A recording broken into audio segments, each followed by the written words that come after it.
Substitutions Committee. Welcome to everyone who's with us in the public gallery, and welcome to everyone who may be watching online either now or catching up later as well.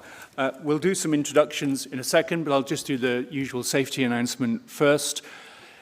If the fire alarm sounds, please proceed into reception, out through the main door and down the ramp and assemble outside the cathedral. Unusually for a committee, we are expecting the fire alarm to sound because there is a test every Friday morning at 10 o'clock. So it will go off in about 29 minutes or so, and we'll pause just briefly. If it's prolonged, it may be real, but hopefully it should be just a short sounding of the alarm. Right, I'll now go around the committee introducing ourselves. So I'm Stephen Williams, I'm the Liberal Democrat Councillor for Westbury and Trim and Henlees, and I chair this committee. Hi everyone, I'm Emily Clark. I'm the Labour Councillor for Bedminster Ward, and I'm the Vice Chair of this committee. Hello, I'm Lisa Durston. I'm Labour Councillor for Filwood Ward. Good morning, I'm Carol Johnson, Councillor for Hallfield Ward for the Labour Party. Good morning, I'm Ed Fraser, Green Party Councillor for Eastfield Ward. Cara Levan, Green Party Councillor for St George Central Ward. Fee Hans, Green Party Councillor for Redland. Shona Jeffrey, Green Party Councillor for Lawrence Hill. Thank you, everyone. And to my colleague, I've got to my left, I've got Bronwyn, who is the clerk to the committee, and she'll keep me in order during the meeting. We've got various other officers with us as well, but we'll introduce them as we come to the relevant item of business. So, apologies for absence and substitutions. Bronwyn? Yes, apologies for my voice there. We've got an apology from Councillor Malik, and I believe Councillor Jemfrey, you're substituting, and an apology from Councillor Ardin as well. And the reason both Councillor Abdul Malik and Councillor Bader Uddin aren't with us is it's been Eid overnight, so that's why we're celebrating with their families and their community. And on behalf of the committee, I'd just like to wish everyone a happy Eid who is celebrating it. Right, do any of the councillors have declarations of interest that they need to make that aren't already in the register of interest that are relevant to what's on the agenda? No. Okay, thank you. The fourth item is the minutes of the previous meeting. Do any colleagues have issues with those? I've been through them, they seem to be correct. Right, before I propose accepting them, we did have a petition item at that last meeting on flags, and one of the commitments was for me to write back to the petitioner and to publish that letter, and that has now happened, so I just want to record that. So can I propose that the minutes of the last meeting on the 16th of January are a correct record of that meeting? Yep, seconded. Thank you. And we all agreed to that? Thank you very much. And if we now come to Chair's announcements, I've got nothing to announce personally, but I'll take this opportunity to ask Christina Gray, who's the City's Director of Public Health, just to make a short announcement, remarks about the outbreak of meningitis in Kent and how it may or may not affect Bristol. Thank you, Stephen. So you will have all been following the news from Kent. So just a piece of reassurance for you all, which is we currently have no meningitis cases in Bristol. The outbreak is very much contained within Kent and under investigation by UK HSA. We are being kept very well informed by our UK HSA partners in terms of what's happening in Kent, and we would be informed if there were any issues or cases here. The other thing to note is that meningitis is not highly infectious. It's not like measles or COVID-19, which can spread very, very quickly. And transmission, particularly of meningitis B, requires close and prolonged contact, including living in the same household or kissing or sharing drinks or sharing vapes. So obviously you can see why in Kent there was a nightclub and the student community at the heart of this very sad outbreak. So in terms of outside of Kent, where there are specific actions underway, UK HSA aren't advising people to restrict their usual activities in this region because the risk remains very low. We are, however, working very closely with our schools and university colleagues really to ensure that we keep vaccination up. Overall, rates of the different strains of meningitis have reduced over the country because of the meningitis vaccination programme. So encouraging families and young people to avail themselves of the vaccine is what we are doing and what I'd encourage everybody to do. There is lots of information on the website. UK HSA are keeping that very up to date. So if you want more information about meningitis generally, that's available on the UK HSA website, and they've got updates in terms of the Kent situation. They're updating that on a daily basis, so you can get that there. Thank you. Thanks, Christina. Right, we'll now come to the public forum, and this is in two parts, statements and then questions. We've got half an hour in total for both of them. We're going to take statements first. And for everyone who's coming along to make a statement, and I think there are a few people, it's entirely up to you whether you read out your statement as submitted, but councillors have got copies of the written statement. But if you're comfortable with just reading it out, that's absolutely fine. But if you want to summarise it as well, you're welcome to do that. All I will ask people who are making statements is to please try and keep it to around about a minute so we can get everyone in with questions that follow. But the first person who's going to make a statement is Sharon Connor. And I spoke to you, Sharon, beforehand, so I know you're here.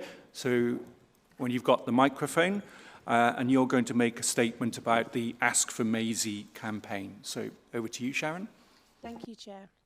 My name is Sharon. I'm here today for the campaign of Ask for Maisie. In just 1 week, over 5,000 people have signed our petition. This campaign started after a young girl named Maisie was hurt in our city.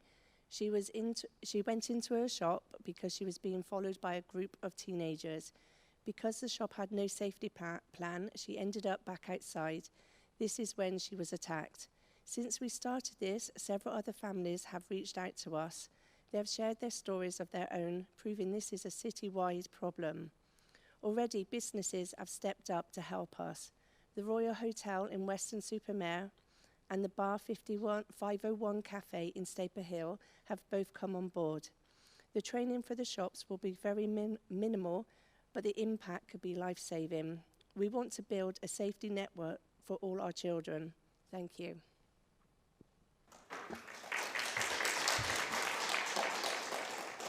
Thanks, Sharon. We don't interact during statements, but I will say thank you very much for bringing this to our attention, and it is a topical item at the moment.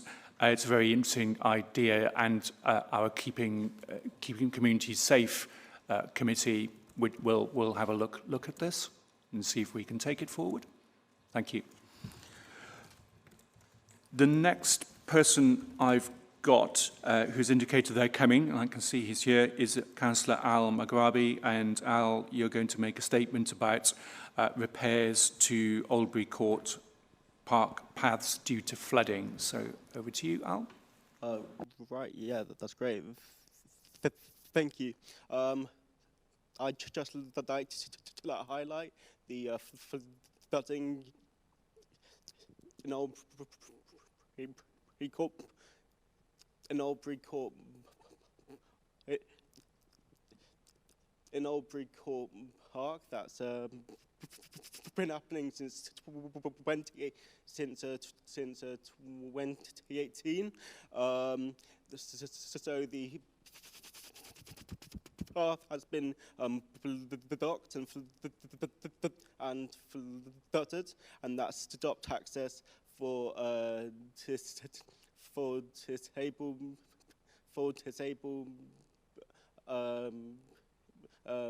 people, parents with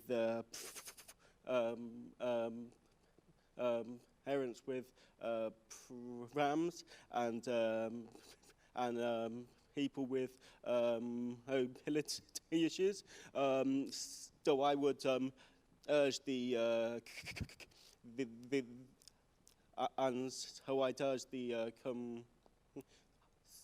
I'd urge the committee to pass a petition that actually helps to fix the damage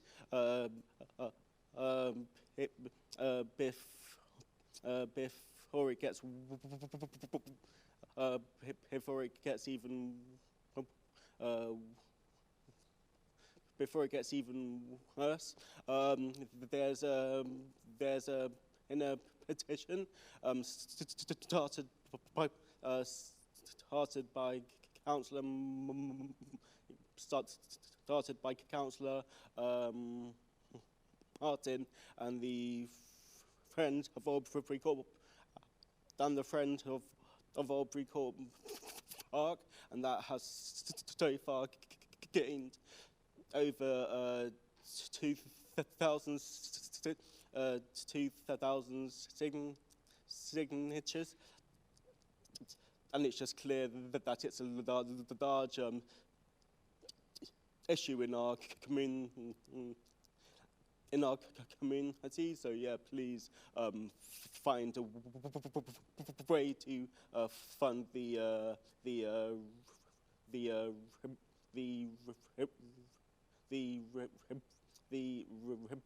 repair, if that's okay. Sound, thank you.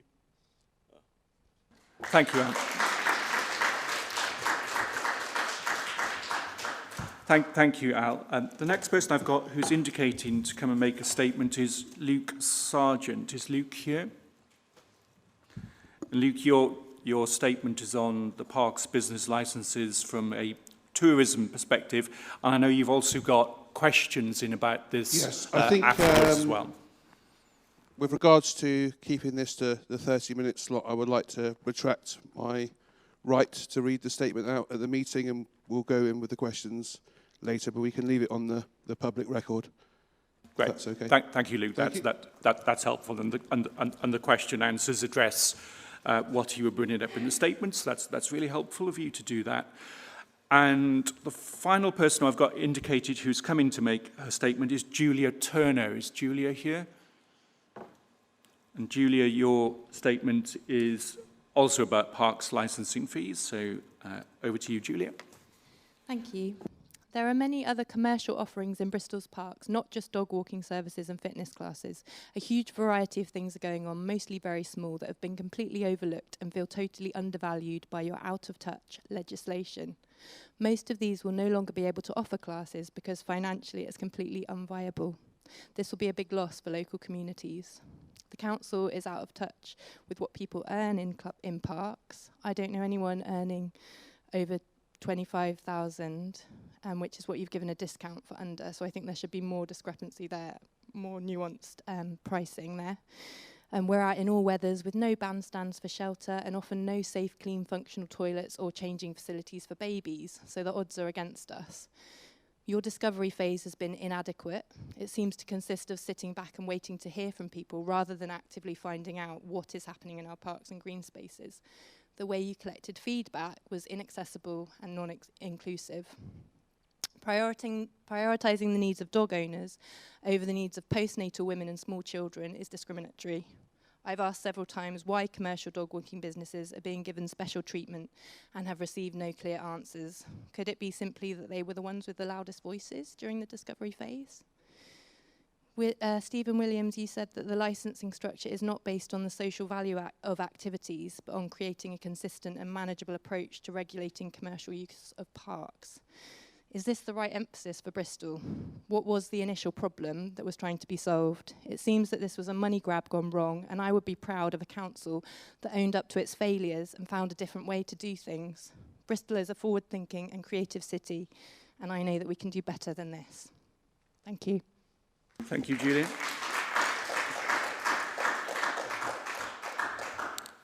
Right, we now move on to the second part of the public session, and this is questions. So I'll just explain how this works.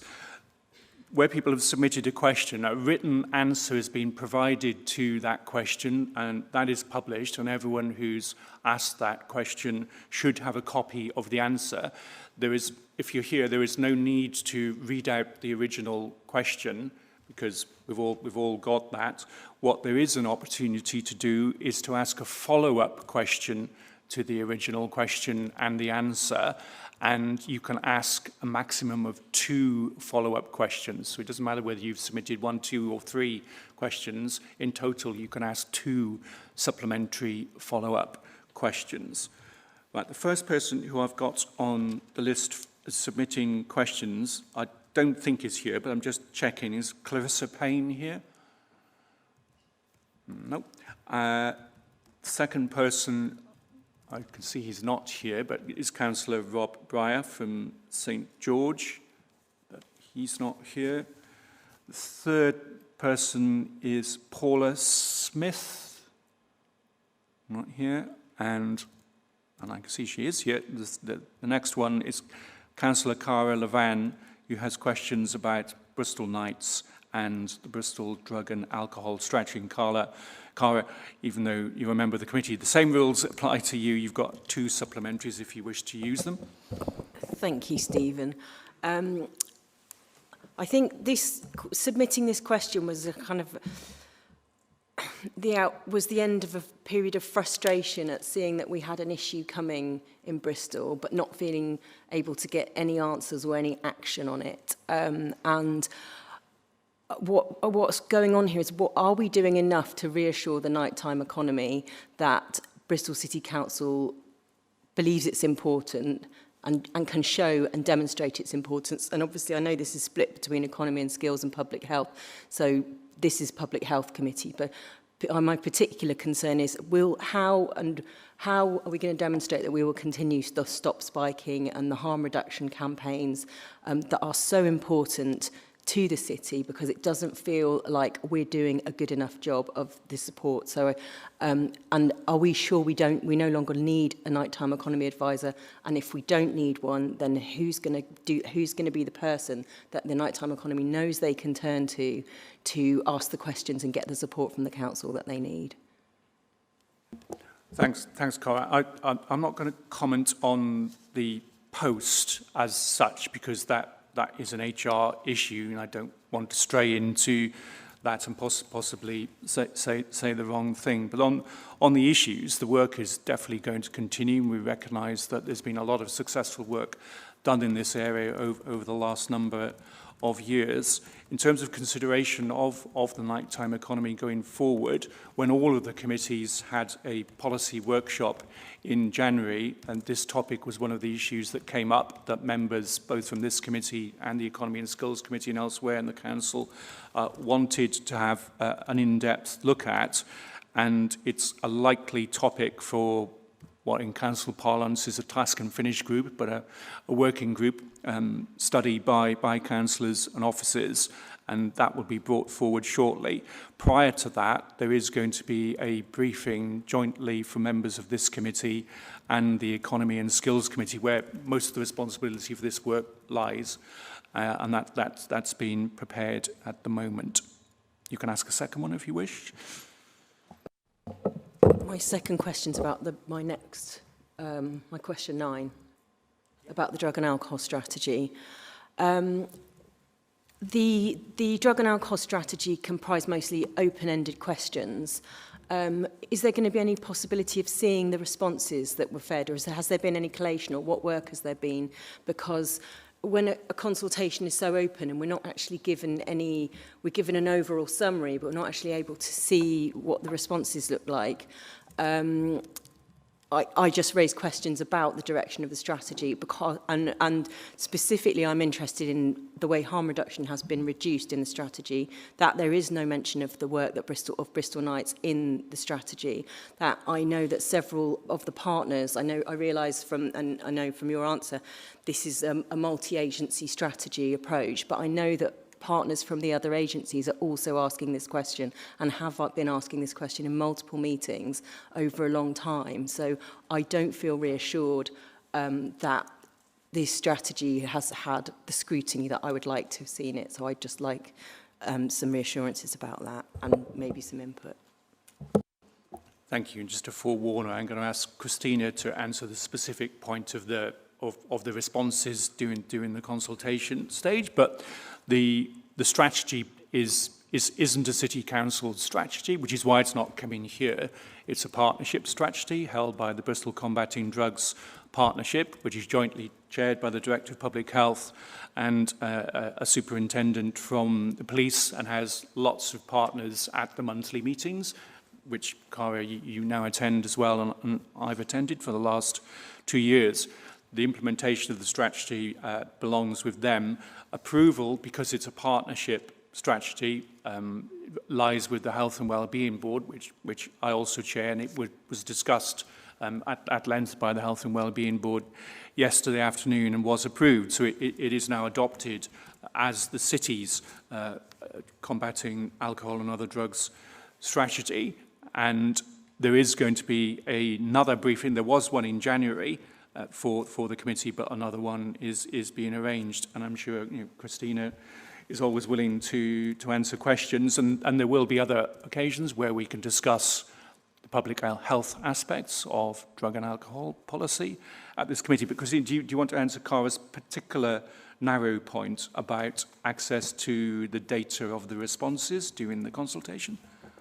Yeah, I'd need to go back and check if we can share any more than the thematic. That's because obviously individual responses are confidential. So what usually happens is there's a thematic analysis.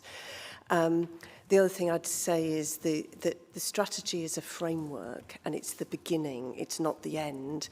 And the strategy, I would say, has two very strong elements. One is harm reduction. There's absolutely no intention to reduce harm reduction. This is a harm reduction city, absolutely important. And in fact, all of the nighttime harm reduction work has always been led by BDP as a key partner of Horizons and will continue, it won't stop. What we've not had, and that our new lived experience service user group, who we've always had strong service user and peer input, but not an organisation. So we've now got that lived experience recovery organisation. They've been very, very key to this. They own this strategy, and in fact came yesterday to the Health and Wellbeing Board and will be present at any other presentations. What they feel is we haven't been a recovery city. So harm reduction and recovery and hope have to go hand in hand. We've had the fantastic Recovery Festival, but it's sort of sat to the side of everything. So what this strategy doing is, this strategy I think is doing is putting those two side by side. And what really matters now is how we deliver. And in terms of our responsibility or your responsibility as committee members, it's our response as a council then to that partnership strategy. So what I would just ask everybody in this committee to do is to sort of get behind the strategy to help us deliver it, to go, in terms of what we should be doing as a council, because there are many other partners that obviously have to lean into this. And that as you know, Carl, goes way beyond just our responsibility for the commissioning of the treatment service, which is a big financial investment, and is that investment that enables BDP to do what they'll continue to do. So hopefully that's reassuring, but there will be more briefings coming forward. I know Julie and the team are working on them, and we're very happy to do as many as you wish. Oh, it's going to scheduled to go to scrutiny in the autumn. That's just for clarity of everyone, that's the Health Overview and Scrutiny Committee. It is a bit confusing where public health and health in general, where responsibility lies in the city and within the council. There are essentially three different bodies. So there's this body that deals with the council's public health policies. There's the Health and Wellbeing Board, which is a statutory partnership body, which lots of organisations are represented. It's not a council committee, it's a statutory committee. And then there's the Health Overview and Scrutiny Committee that looks at performance management issues in the NHS and care system. And that's the committee Christina just referred to. Right, the final, Councillor Jenny Bartle was the next question, but I can't see that they are here, so she's not coming. And finally, Luke, we're coming back to you. You submitted 3 questions, but just as a reminder, you can ask up to 2 supplementary questions that are in addition to the answers you've already been given. Thank you very much. The council stated in the reply that the city centre tours don't require a licence because the use of the park is not integral to our activities. I don't want to look a gift horse in the mouth here, but I would say possibly that the act of actually stopping and walking within the parks and looking at scheduled monuments and statues actually is an integral use of the park under the current licensing framework. And I would ask the council possibly if there is a way to maybe formalise the structure of the licence to reflect what's been mentioned in my reply to my question. And yeah. Thanks, Luke. First of all, thank you to you for the walks that you do around the city centre and elsewhere. And there are other groups that do these walks as well. I've been on walks with Show of Strength, for instance, who do similar activity, and they're a great part of the city's tourism offer. The park's licensing fee is for businesses that are running commercial activities specifically within parks, where the business offer that they're making to customers relies on being able to use the park. So, for instance, outdoor personal trainers running boot camps. That's what the licensing scheme is for, to check that they're qualified and insured, and there is a license fee just to cover that. It's not necessarily a money-raising opportunity. What you are doing, Show of Strength are doing, and the people who do the various walks to look at Banksy pictures, for instance, the parks and green spaces, while you may walk across College Green or Queen Square while you're doing it, it's clearly not an integral part of the commercial activity that you're doing. So it doesn't fall within the scope of the licensing scheme. So as you mentioned the gift horse, if I'm the horse, here's the gift, you're not. Brilliant timing.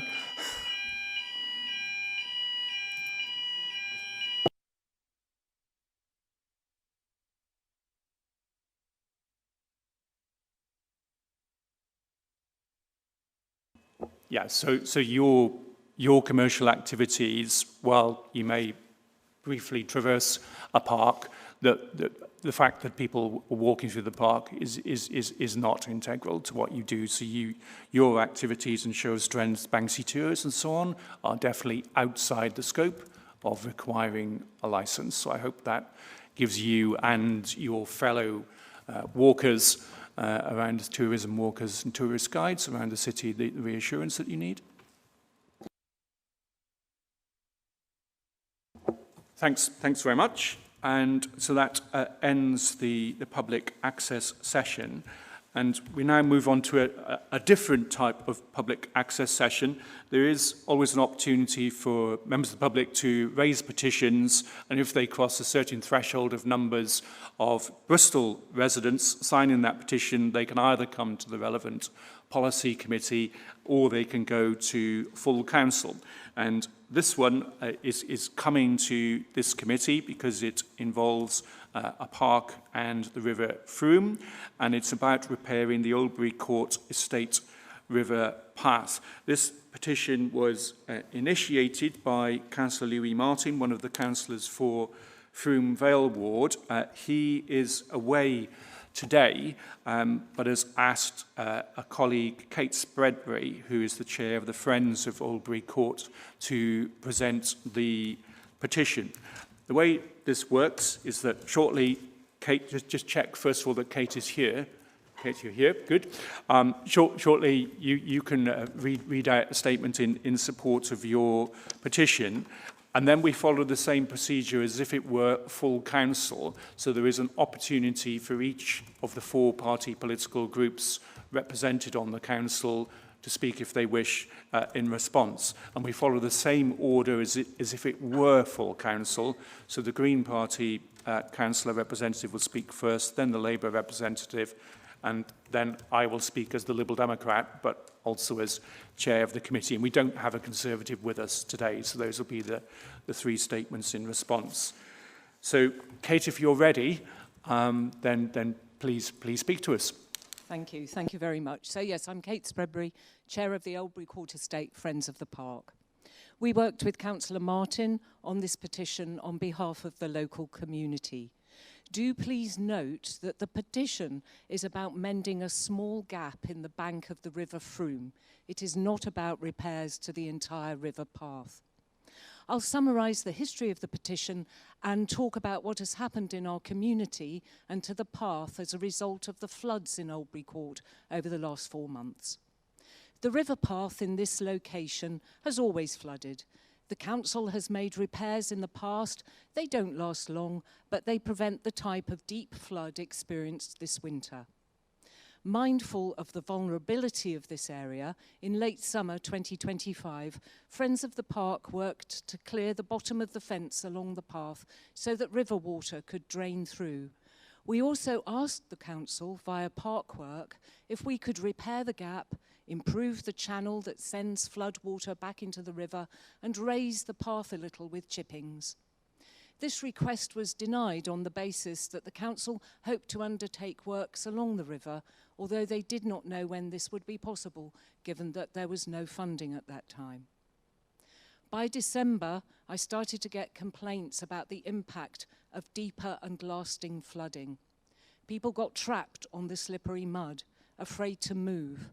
People were unable to get to work or school, or to get a buggy or electric wheelchair from one side of the park to the other. The path is not just a nice walk in the park, but a well-used active travel route for many. I sent the complaints on to the council and encouraged more people to complain directly. On the 12th of January, in a response to a complaint, the council said that they would look into the appropriateness and feasibility of putting sandbags in place or raising the surface as suggested, but nothing happened and we heard nothing further. Complaints continued to the council and to our councillors, and by early February this year, the situation seemed hopeless. The rains continued and people were getting very angry and frustrated, hence Councillor Martin's decision to start the petition. The petition was launched on the 17th of February and had over 1,000 local signatures in 10 days. By the time it closed on the 10th of March, 3 weeks after going live, it had over 2,000 local signatures. Friends of the Park enjoy good communication with council officers who often go above and beyond, but in this instance, we were stuck. The situation was urgent and deteriorating, and the community felt deserted. There seemed to be no other alternative than to support a petition. The river water gushing through the gap in the riverbank has made the path into a river itself after rain. Some of you might have seen the videos I made at different times over 3 months. Not only have people been massively inconvenienced, frightened and discouraged, but they have been put at risk. In order to avoid the flood, people make their way up the very steep and muddy informal woodland paths above the river. On one occasion just after Christmas, a person fell and an ambulance attended, a nightmare in itself in such an inaccessible area. People did not realise that the path was blocked by the incident, but continued onward, crowding together, turning and pushing past each other in slippery mud. An even worse situation could have happened. Friends of the Park have kept these steps as clear as we can to reduce falls, but we cannot do anything about the risk from large numbers of people using steep, muddy banks to avoid the flood. The flooding this year means that the top layer of that river path section has now disappeared, so chippings are no longer an option. We believe a local resident has put sandbags in to try to reduce the flood from the gap, a very temporary solution, but it showed us that with a repair to the gap, we would have no need for the originally requested diversion channel. I met online with council officers on the 9th of March to discuss the usefulness of a sill bid to fund the repair. However, this small repair is very urgent and it needs to happen now before more rain, and the sill process is very lengthy. I hope that today we can move forward towards enabling a small repair because this situation remains urgent and our community desperate. Thank you.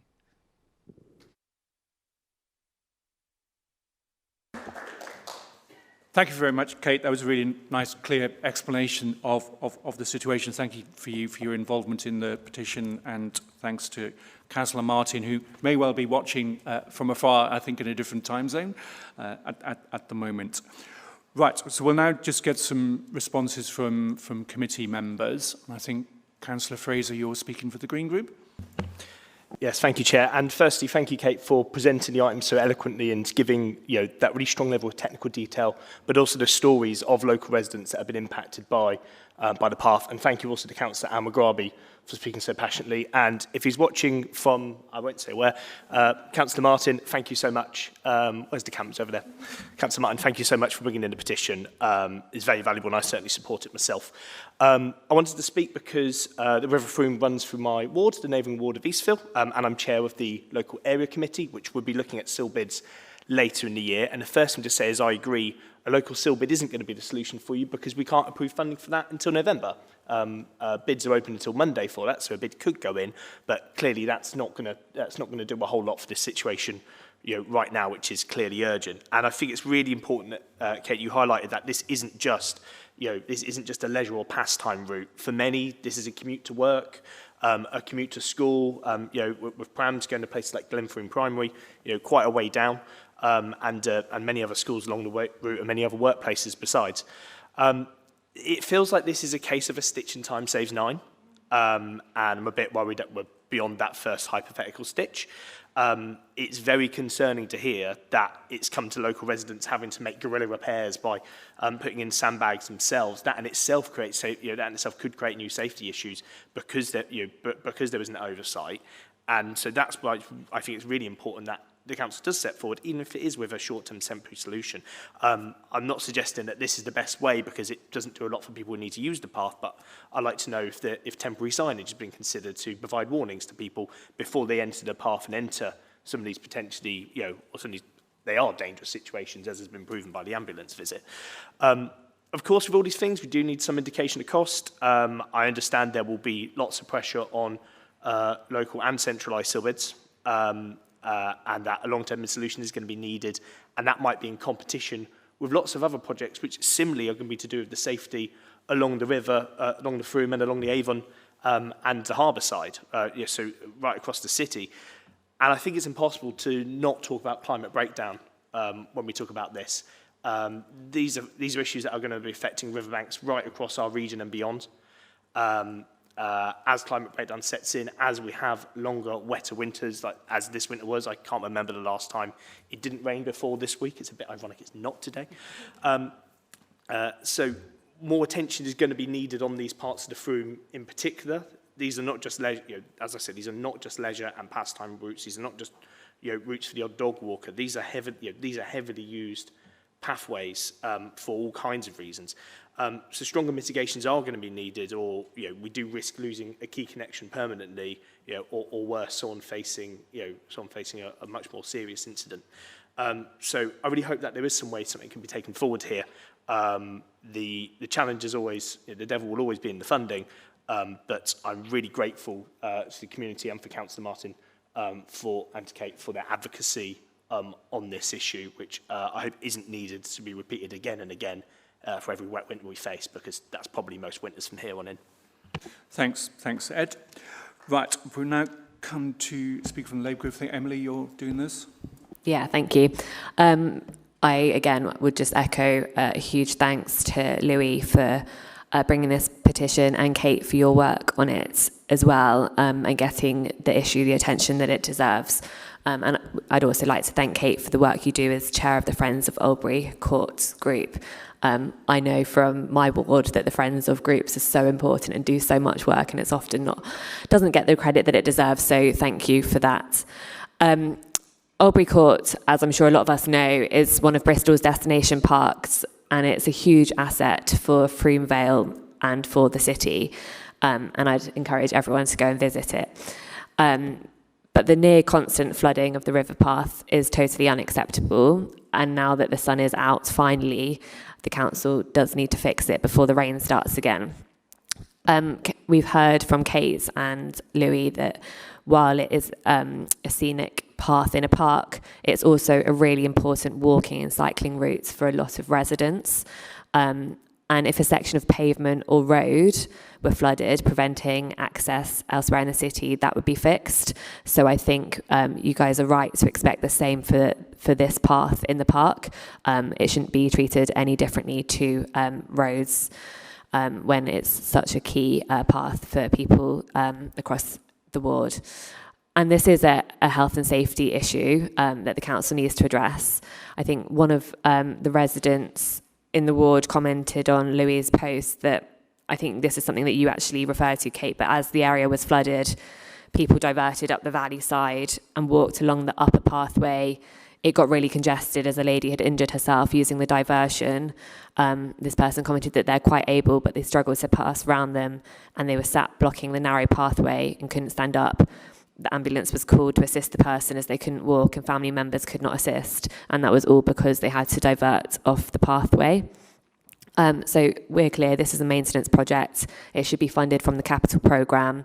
We've heard why SIL isn't going to work, timing, but also just the amount of money in that pot that has to be split amongst a number of wards. During a recent committee, I was pleased to vote to allocate £700,000 towards a new skate park in St George's Park, which is a really positive thing. But during that meeting, I made the point that we need to ensure that funding is distributed equally across all of the parks in Bristol. So from my perspective, the case for fixing this path couldn't be stronger. It's one of the basics that the council needs to get right, and the longer it's left to deteriorate, the more expensive it's going to get to fix in the long run. So there's no good reason to kick the can down the road. So thank you very much for raising this and bringing it to our attention, and to all of the people, I think over 2,000 who have signed the petition, and I hope to see some tangible plans soon. So thank you.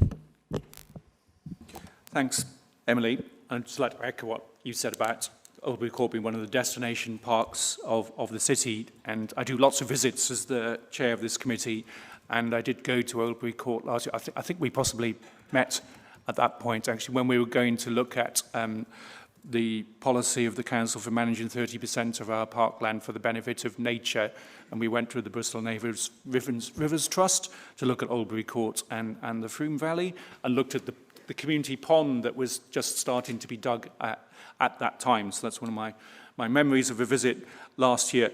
I've got a statement which the head of parks has given me about what is happening so far. So I'm not making a speech. I think it's just probably best I just read this out, which I don't normally like doing, but I'll do that on this occasion. So the council has previously allocated funds for the repair of the Oldbury Court path, recognising its declining condition and the inconvenience caused during prolonged periods of high rainfall, and also a repair to Halfpenny Bridge. The funding that was in place has proved to be insufficient to do both of those works, so the bridge is being progressed as the greater priority to prevent its closure. Further funding is now being sought, and the Park Service has an annual capital maintenance budget for 2026, 27 and beyond. We're looking at this funding to consider the repair of the footpath along other urgent safety works to other infrastructure in parks. Engineers have been out to Oldbury Court in the last couple of weeks, I think, and had a preliminary look at the scope of the works that will be needed. And an engineer from the council is now starting a design and cost solution, and the works will proceed if the cost estimates are within the current budget available. If they are not, then further funding will have to be requested within the council, and the design work for this long-term solution, of course, may take several months. The full works solution being costed is to, 1, solve the flooding immediately upstream from the weir, Secondly, to prevent the erosion of the footpath upstream from the weir by securing the riverbank and creating a new path surfacing to a new edge. And thirdly, to resurface a section of the path downstream from the weir so that it sheds water. A site visit with our contractors is being planned to consider a meanwhile solution. This essentially, I think it was what you're calling for a short-term fix to prevent water overtopping close to the weir when river levels are high. A budget is available to do this, and we're currently liaising with contractors about availability to do these works. It says here over the summer, but hopefully we'll do it as soon as we possibly can. I think access to the particular point is one of the issues that the head of parks told me is something we're going to have to consider. Finally, when we come to the long-term solutions, because it affects the river itself, the Environment Agency will need to be involved. So the committee, Kate, has heard everything that you've said. The Director of Management of Place, Patsy Mellor, who is ultimately responsible for parks and for a significant part of the Council's capital programme, has been listening very carefully to what you've been saying and what members have been saying as well. What happens after a petition discussion is that I will write to you and to Councillor Martin, and I'll copy it to Councillor Al-Maghrabi as well, with an update about where we're going, and we'll do that as soon as we can. And because of the public interest, we'll publish that follow-up letter when it's ready. Okay, so thank you again, Kate, and thank you from afar to Louis, and thank you for Al for being here as well today. So that concludes the petition debate. So we now move on to the next item on our agenda, which is agenda item number 8. And this is to do with the community asset transfer policy, which we have been refreshing over some considerable period of time. And I'm joined now at the table by Pete Anderson, who is the Director of Property, Assets and Infrastructure for the Council, and by Penny German, who is the Head of the Communities Service. And we also have with us Alex Marsh, one of our officers who has been integral to the actual writing or rewriting of the policy. And we'll hear from them shortly. I'll just give a brief introduction, because people might wonder what on earth is a community asset transfer. It's the council owns hundreds of properties across the city, and over time it's been recognised that some of those properties would be better run by members of the community that are using them. That might be because they are able to access capital funds that aren't easily available to the council. And there are quite a lot of examples of community asset transfers around the city. As we'll hear shortly, there's about 180 successfully in place so far, but some of the better known ones are Jubilee Pool in Knowle, that became the subject of a community asset transfer when the council's leisure contractor no longer wished to run it. A closed pool at Jacobs Wells Baths, magnificent Victorian building at the bottom of Jacobs Wells Road, just around the corner from where we're sitting at the moment, has been the subject of a community asset transfer to Trinity, who are going to turn it into a performing arts centre. There's Redcatch Community Garden, which has been put on to a redundant bowling green, and the people there, Katie and her team, have turned it into a magnificent community resource for South Bristol. There's the Coach House in St Paul's that houses the Black South West Network and a lot of their tenants, and Arno Vale Cemetery, the Southwold Centre, the Greenway Centre, all sort of anchor organisations in the city that have been the subject of community asset transfers. We've got several in progress as well, including some sport asset transfers. And overseeing this, just so that people are aware of the governance, there's a community asset transfer group, of which the politicians on it are myself representing this committee, because the policy sits with us, and Councillor Heather Mack as Deputy Leader of the Council and representing the Strategy and Resources Committee, as all property ownership rests with that committee. So that's just an introduction from me. So I'll now ask Pete and Penny to give the professional introduction to their report. Thank you, Chair. Really pleased to be here today with the refresh of the policy. The policy, as the report states, came in 2010, and there's been much scrutiny over the policy over the preceding years to this point. A number of scrutiny commissions during the last term of council and administration, and really pleased to continue the conversation with the voluntary and community sector, as well as communities in terms of how can we improve the policy. And as part of the task and finish group for strategy and resources, we did have a session regarding the CAT and to build up the elements of what the refresh and the engagement would look like. And there's been a series of workshop and engagement sessions facilitated by Alex and with Penny and Penny's team and the communities team to work through test and to come to this point where we have the draft policy as Appendix A. So you can see in terms of what we've created, which builds on a very forward-thinking policy currently. As the report states, community asset transfers established mechanism to enable community stewardship and management of publicly owned assets to empower communities. They do help strengthen our relationship with, ours being the council's relationship with community in the voluntary sector and social enterprises for community good, community wealth, and hopefully resilience and cohesion. We've worked closely with the Roots of Resilience group in relation to their manifesto back in March 2024, which did bring in a number of suggestions, 8 in total, which we have incorporated within, or some of them within this policy as well. The report does highlight specific points that we are addressing and we are updating. I just wanted to draw attention to a couple of those. So the council recently adopted a new surplus process.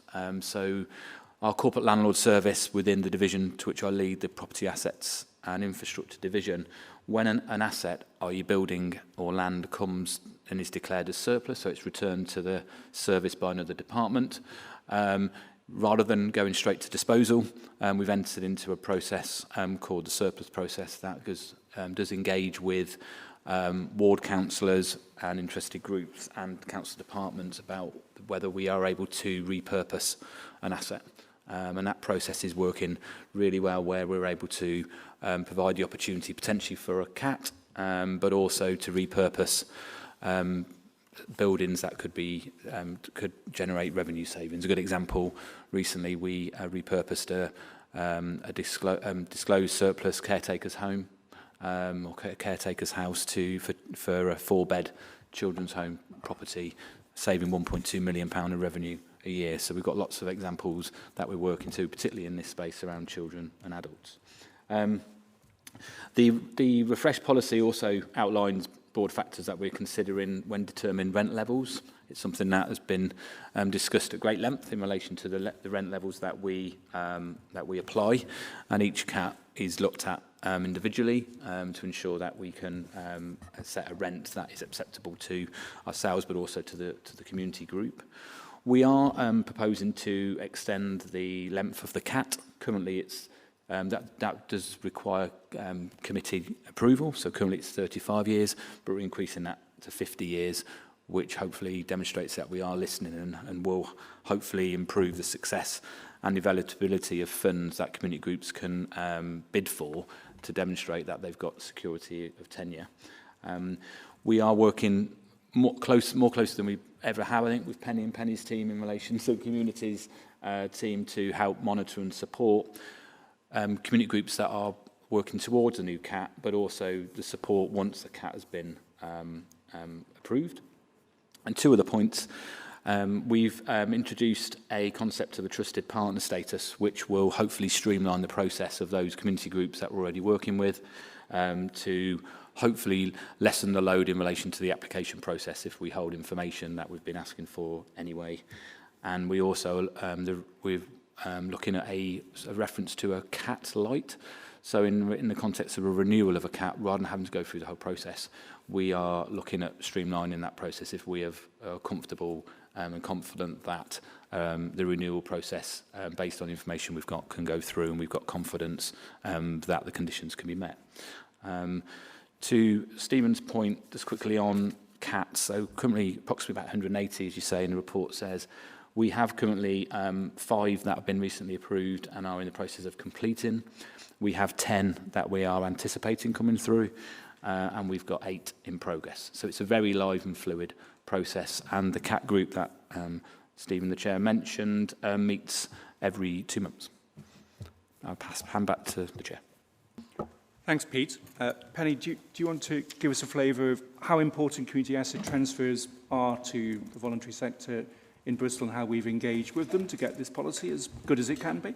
Yeah, so as has been said, the Routes to Resilience manifesto kind of set out from a community and voluntary sector point of view what they wanted to see, and this has really been an ongoing, as Pete said, a conversation that's been going on for some time. But we know that community spaces are vital to our community infrastructure, and so many people work really hard, paid and unpaid, to keep them open and to build hubs that are welcoming and trusted in our communities. And really the policy is looking to centre that. It really strengthens our partnership with the community and voluntary sector, and emphasises really that community asset transfer is one thing, one of a number of things that we can do and do as a council to build stronger communities. The approach to valuing impact will allow us to be more consistent with our grants, Bristol Impact Fund grants and other grants. So that has a real benefit to our community and voluntary sector partners and to us in terms of administratively, but also means that collectively we can build a much better picture and understanding of community impact and the importance of the work. So it moves to a much more kind of relational approach over the long term rather than a transactional approach. Thank you. Thanks very much. So open now for committee colleagues to comment and ask questions. And if there are questions, I'll probably get Alex to answer some of them as well. So Lisa and then Ed. Thanks very much, and thanks for the report. I really welcome this refreshed policy, and I really like the move towards a kind of more partnership approach rather than it just being, as Penny said, a move away from the transactional kind of lease. And it's really good to see how the VCSE sector has been involved in the development of this as well. I've just got a couple of questions. One is around, I'm aware of some CAP processes, so there's one in my ward at the moment where there's delays to the process around queries to do with repairs and maintenance of a building, which seem to kind of hold up the actual lease process going through. I couldn't see anything immediately obvious in the policy to address that. Do you think, will that kind of be sped up? Will that process be improved or made a bit clearer? And then the other one is around the introduction of the trusted partner, which sounds great and a really good idea. Is there any potential risk with that around inequity, particularly for kind of smaller or small equity-led organisations who might find it harder to kind of meet the criteria for that with the council, and how will we kind of manage that to make sure it doesn't kind of put some organisations on the back foot against others? Thank you. First of all, on particular sort of live cases, it's probably not helpful for us to go into detail sort of in public here. The community asset transfer group that I mentioned earlier does look at these in depth, and sometimes there are complexities that are legal issues or repairs issues, and sometimes other disputes as well, and they're all discussed in that forum. But Pete, you say whatever you want to say. Maybe Penny, you can deal with the trusted partner side of it. I was just trying to stop him stumbling into it. Thanks, Chair. In most cases with the cats, they are usually full repair and maintenance responsibilities to the leaseholder that we grant the lease to. That isn't always the case, and I'll just reiterate, every cat there's a stage process that we would follow. Clearly, as a freeholder or the landowner, in the context of obviously really keen to support wherever we can in relation to issues that may come up within a lease or issues to navigate through to get to a lease to be approved, we would of course be open to conversations to where we're able to help or enable. So happy to have that conversation on the specifics, definitely. In the context of the principle generally is it's usually full fair repair and maintain as part of the cap. However, as I say, they're all individual. And there are cases, as naturally we find sometimes with the condition of the buildings, of course, particularly of energy ratings and other things that need to be adhered to, wherever we can help during a cat lease, if there's an issue, then of course we would do. As a corporate landlord, that's something that we should be able to give advice to, steer to, signpost to, or even opportunities where we can identify other support. So you've got my commitment in relation to the director leading that. In the context of trusted partner, and that was really just to emphasise that we do work with lots of organisations, and it's not there to alienate or discriminate. It was really just acknowledge we want to make this process as streamlined and as transparent as it should be, could be. And I think because we do so much in terms of a lot of activity and a lot of pipeline, it's important that we can demonstrate where there is an engaged process already, that we can retrieve information quickly, or we may already have it, or we can fast-track conversations, not to jump through or jump around the stage process. So the CAT group meets to review all the stages, and we will look at everything that would be required to escalate or to approve to get to the next stage, irrespective of scale in relation to an organisation. Hopefully that provides you with some context. Thanks. Right, next I think we had Ed indicating. Thank you, Chair. I've got a few technical questions. Generally, I'm in support of this, but I've got a few sort of fine point questions. There's 5 in total. Would you like me to ask them all at once or take them in turn? Okay, I'll do 2, then 3. So I was pleased to see on page 18 that area committee councillors are going to be notified of potential surplus assets. I think that's an important step forward. Can I just check procedurally? And I'm not saying this for self-interest as an area committee chair, but does that go for the area committee chairs first, or does it come to the full area committee at the same time? It's more of a procedural question, that one. And then on page 19, the question around the approval threshold shifting from 35 years to 50 years. I'm wondering why that time interval proposed, why that threshold was selected, and why 35 years is insufficient. It'd be helpful to have an explainer of that circumstance. Okay, Peter or Alex, do you want to pick those up? So in terms of the surplus process, we would inform all ward councillors within the ward to where that asset is, but at the same time, the ward councillors of the area committee where the asset is in. So that would be a communication as part of the surplus process. So what we do, we provide a narrative of the asset in terms of scale, size, how it's been used, and send that out to about 20 interested bodies in the council and partners, as well as every councillor that is in the ward of the area committee and in the ward itself. Just to clarify on that one, so my question was not about when the councillors for the ward are notified, but when the chair of the area committee itself is notified. I'm just concerned that there's terminology being confused here, because I'm not sure what the relevance is to the area committee here, if it's just a case of notifying the councillors of the ward. Yeah.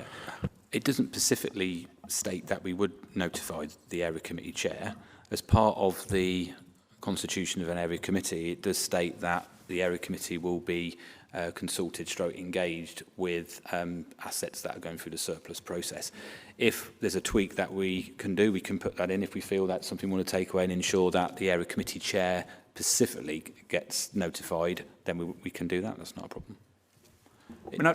I would expect your team to be politically smart about this. You are council officers, not sort of external people, and not only just to inform the chair of the relevant area committee and the ward councillors, but quite often, of course, these buildings are on boundaries of wards, or indeed boundaries of area committees. So Fee and I are both in area committee too, because Henleys and Westbury and Redland Ward two of the wards and area committee too. But if something was, for instance, in Cottam, right on the border with Redland, we'd still be interested. So I think whatever the policy says, I think we'd just expect you to be smart, but political colleagues to inform each other anyway. And the reason it's going to area committees is, of course, area committees are quite often involved in arbitrating on bids for capital grants, which are often to buildings that are or may be the subject of community asset transfers.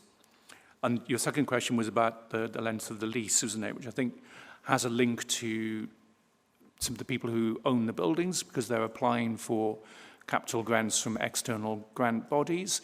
They are looking for leases that are longer than we have given in many cases. So that's part of the answer, but you give the full answer. Well, I think that is the full answer. I think the 35 was a benchmark and a standard which we were a lot of grants that community groups were asking for was 35 years. So through consultation engagement, the recommendation was to increase to 50 years.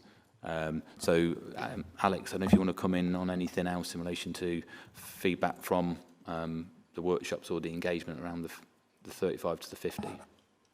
No. I would just add that for any applications for leases longer than that, it comes back to committee as well. So there is an opportunity to go beyond 50. That was just the number that was landed at as extension of the original 35 years and based on the consultation with groups and internal consultation as well. Okay, so just from my understanding, it's essentially to enable those organisations who are asking for asset transfers to be able to access more parts of funding, so the asset transfers are more viable, in essence. In some cases, we might want to extend somebody's existing lease, because when they've applied to, say, Esme Fairburn Trust or somebody, they've said your lease only has a certain number of years to go.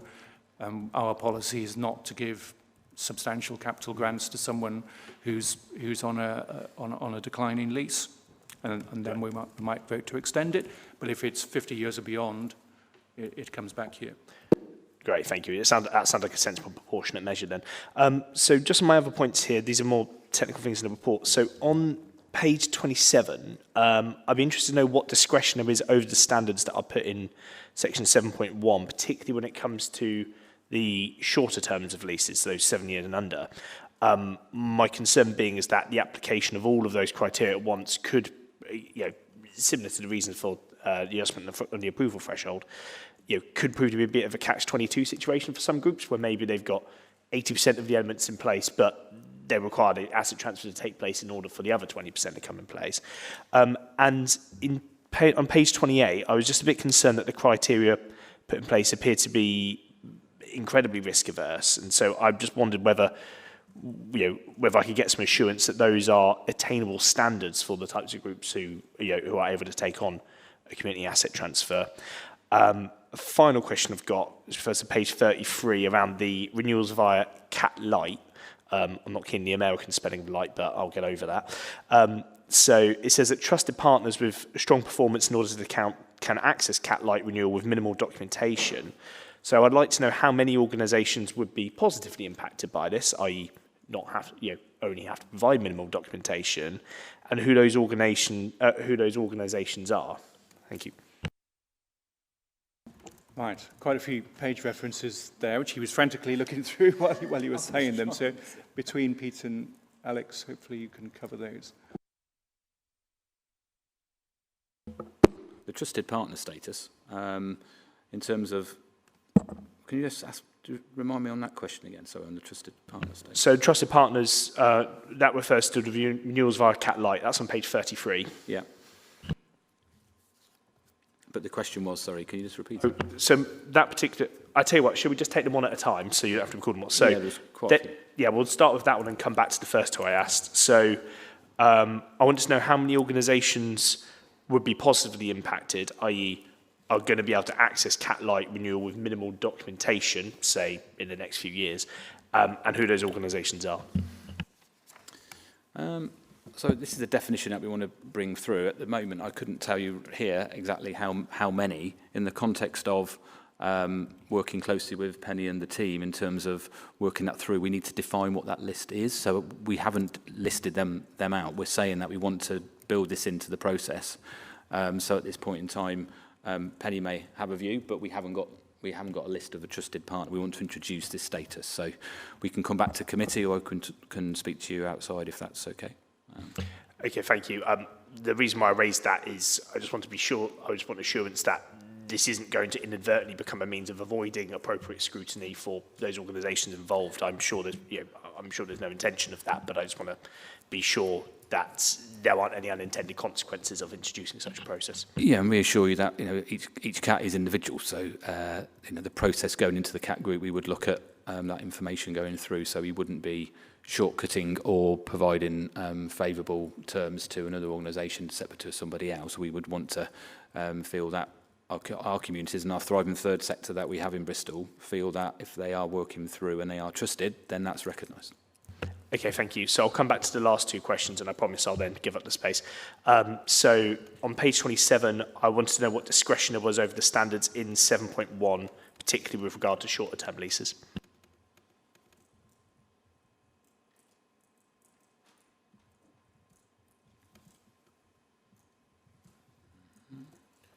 Have you got that? Let Alex do that. Yeah, sure. Yeah, I can take provide an answer on that. So these criteria were essentially the criteria that were already being used in practice already. So obviously the original policy was adopted in 2010, but these were based on how the council and the CAT group currently assess applications, and they're already existing. So most organisations do meet these, or are the standards that we use already. Okay, the reason I asked that question, thank you for that. The reason I asked that question is because that's all well and good for those organisations that have already accessed it under the existing policy over the last 15 years.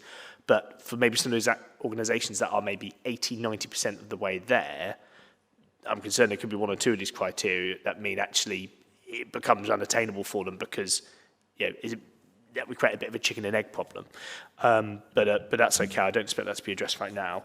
And on page 28, my final question, I wondered if I get some assurance that these are attainable standards for a wide range of organisations who would potentially request a cap, because to me they appear to be highly risk averse. We've developed these in conjunction with the third sector, with the voluntary and community sector. We would want to work with the organisations as part of the application process, working closely with Penny's team, as well as we go through the first expressions of interest, then a stage 1 and a stage 2. So there will be an element of discretion if we feel that we are confident that the lease that we enter into can be actually successfully managed and delivered for the benefit of the community. So we would make sure that clearly that we would document each cap in terms of the decisions that we're making and build the lease terms around the confidence that we've got around what's been put forward. But I wouldn't want an organisation to fall at a hurdle of nearly 85% or 80%, as you say, in terms of if there's something that we can review and consider. I would expect if that is the case, then we would be, it's our gift to enter gateways or terms in terms of review after 6 months to 12 and ensure that we want the cat to be or that cat or individual cats to be successes. And so those break points or those review points, working with Penny and Penny's team and others in the council to help and provide support. Okay, thanks for the assurance and thanks for indulging me with all those questions. Thank you. Thanks, Ed. Very thorough, as normal. Right, I will take Cara and then Shona. Mine is hopefully a quick and easy question to answer. And thanks for the report. I think it's really great that this policy has been updated, and I know lots of community organisations will really welcome it. It was on page 33 in the disability section about the impact. Does the analysis indicate a disproportionate impact? Both yes and no are ticked. I wondered whether that means both things are true or whether that was just a typo.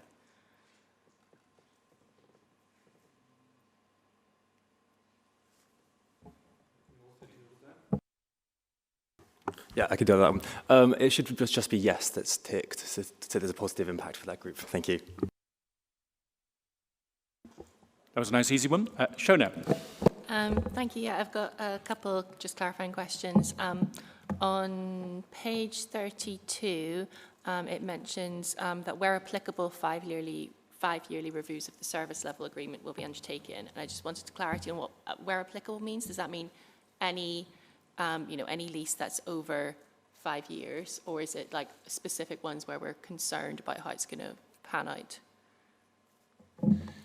It's usually based on the length of the lease, so the standard would be 5. But if we've got a short lease, then and working through to get the approval through, it may be that we, as I say, have a review point after 2, after 1. But we would be very clear through the dialogue to get to the approval for the lease that we would do the review, which is in line with the actual length of the lease. Historically, a lot of our CATs are very long leases. And I guess the point of 2010 and moving forward to the point now was to have a CAT policy that was enabling us to do the best that we can for the organisation, for the community, for the neighbourhood, and the lease length needs to link to that. But 5-year is the standard approach, but that's really due to the length of long leases, but ensure that we can review in a timely way. So to clarify, so it would be organisations could expect that it would happen at least every 5 years, but in some cases we may ask to review it more frequently. Yeah, and I think the report highlights the monitoring point. I think I mentioned when I introduced the report with the communities team, with Penny and Penny's colleagues, is to provide comfort and reassurance. If things are going well, we should celebrate, and if things aren't going so well, then intervene wherever we can. Thanks. Thank you for clarifying that. And then my second question was about, it's a bit of an unusual case, but if there's a community group who wish to build a piece of infrastructure on a green space, would that fall under this? And sort of, is that even possible? So if the community group was going to... So if the community group, say in my ward, there's a community group who've identified a piece of green space that they don't feel works as a green space, and they'd prefer to build a small hub on it. So I wanted to ask sort of about whether that's possible under this or if that's included. Does the council own this green van?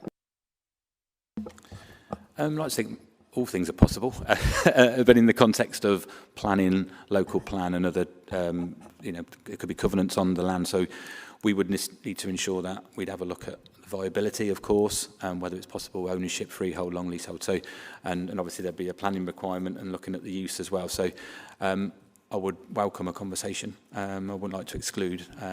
We want to have the most effective leases, and in most cases, there is an adjoining bit of land usually next to a building, and so we should be working in collaboration to see if we can make that work. Thanks. Right, sounds like Shona, if you email the director, then you can have a dialogue about that. Are we all content on this? Okay, in that case, I'll move the recommendations, which are quite straightforward in this case, that the Committee for Public Health and Communities approves the refreshed and updated Community Asset Transfer (CAT) policy as attached at Appendix A. So I move, so I can have a seconder, please. Yeah. Thank you, Councillor Clark. So that is moved and seconded. Can I see all those in favour of the recommendation? Please raise your hands. That is unanimous. Thank you very much. Thank you, Pete. Thank you, Penny, for your work, and thank you, Alex, for your work on the actual policy document as well.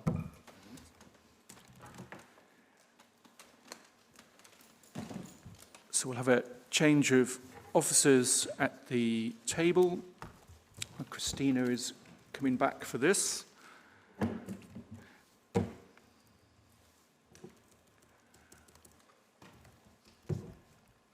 And colleagues, once we've done this item, which I don't think will be a lengthy one, we'll have a break. Right, so this is agenda item 9, which is a variation to our sexual health services contract with Yuno Digital and SH24 Ltd, and it's to enable an increase in the capacity for online testing for STIs and for HIV. The observant among you will see that I undertook in public an HIV test last month. You can look at my LinkedIn profile if you want to see the pictorial evidence of that.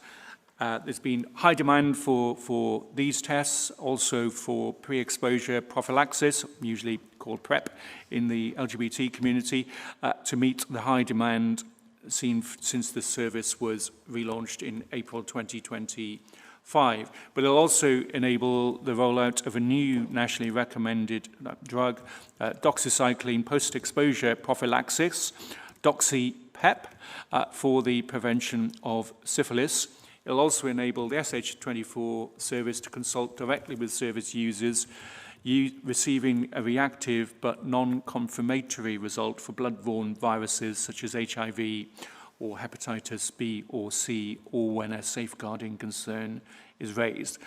This is a key decision because it involves a contract that had a value of over $500,000, but it's the variation of a contract that we've previously approved, if you remember, at this committee. So, Christina, can you take us through why we're doing this? Thank you, Stephen. I think you've covered most of it beautifully there. The decision that we're requesting here is to vary the contract for one of the services within the Yuno contract. So you may recall that the new contract is an innovative sexual health contract, and it has 3 elements. It has the clinical element, which is delivered by University Hospitals Western. So the clinical service, that's the largest part of the contract. We have a health promotion element of the contract, which is delivered by Brook in collaboration with our partners. But we also have a new digital service. So this is a new way of delivering services. Was very much came out of the consultation that we did, and was very much welcomed in terms of the new arrangements. And we just need to vary the contract to increase the value within that digital contract. There's no change to the other elements.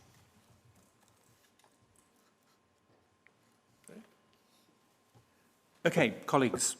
Questions or observations? Lisa, then Shona.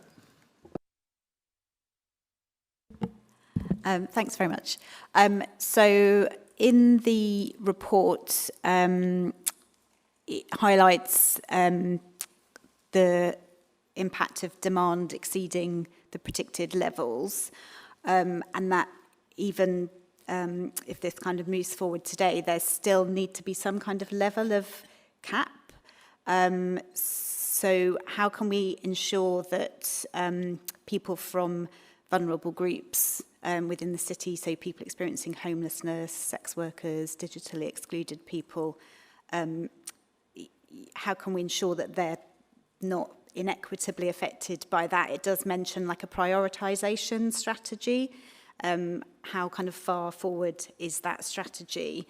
And I just had a question around whether frontline services such as drug and alcohol services or 125, can they have direct access to kits on site so they don't have to go through the kind of same process? Yeah, thank you. Thanks, Lisa. So absolutely. The digital service is open access. And therefore, in terms of prioritising, it's really important that we calibrate that so the people in the highest need access the service. And that's one of the things we need additional capacity to do. The provider is a national provider, so they're doing this all over the country so they can benchmark, and we are looking to them to bring forward solutions. But that prioritisation is absolutely in place, and the risk profiles and so forth. Part of that risk profiling is the work that we need to do with the service to make sure that the various services, both the health promotion service, the clinical service, and the digital service, are locked into the organisations such as the ones that you described. And that's about the way that we work in partnership in the city. And I know that certainly with 125, for example, there are close relationships. And with homelessness and drugs and alcohol, particularly with our 2 new providers, we'll be looking to develop that. So very interested to hear if anybody's got any ideas as to how we can further develop that, those partnerships and that lens. But yes, to all of your questions.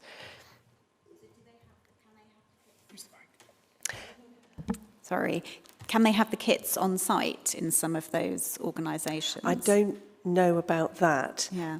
What they might have is fast access into the services. Okay. The kits are actually postal. So the first foray into this you might have seen was we had you could access kits at there's the bus station, you know, sort of you go in and get your kit. And this is developed to a sort of a proper full digital offer. And there is, although it is digital, and there is also a clinical and a triage. So they are looking for and picking up additional risk. And if they pick up additional clinical risk, then there's a telephone conversation and or a direct referral into our clinical service, which is physically here still at Central Clinic and at hubs around the city. Yeah. Vending machines, that's the word I was looking for. Vending machines.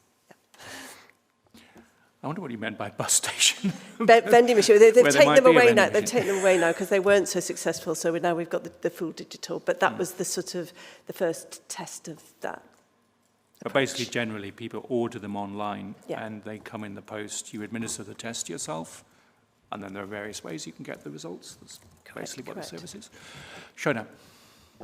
Yeah, thank you. I mean, this is an incredibly important service, and I think anything that sort of shifts the culture toward to make it absolutely normal to test, I think is really important. I just had a question about on page 48.6, and you may have addressed this elsewhere. I couldn't find it in the report. Sort of, I guess, about how much we expect the capacity to increase by. So, for example, point 6, it says allocations are typically being reached by mid-morning.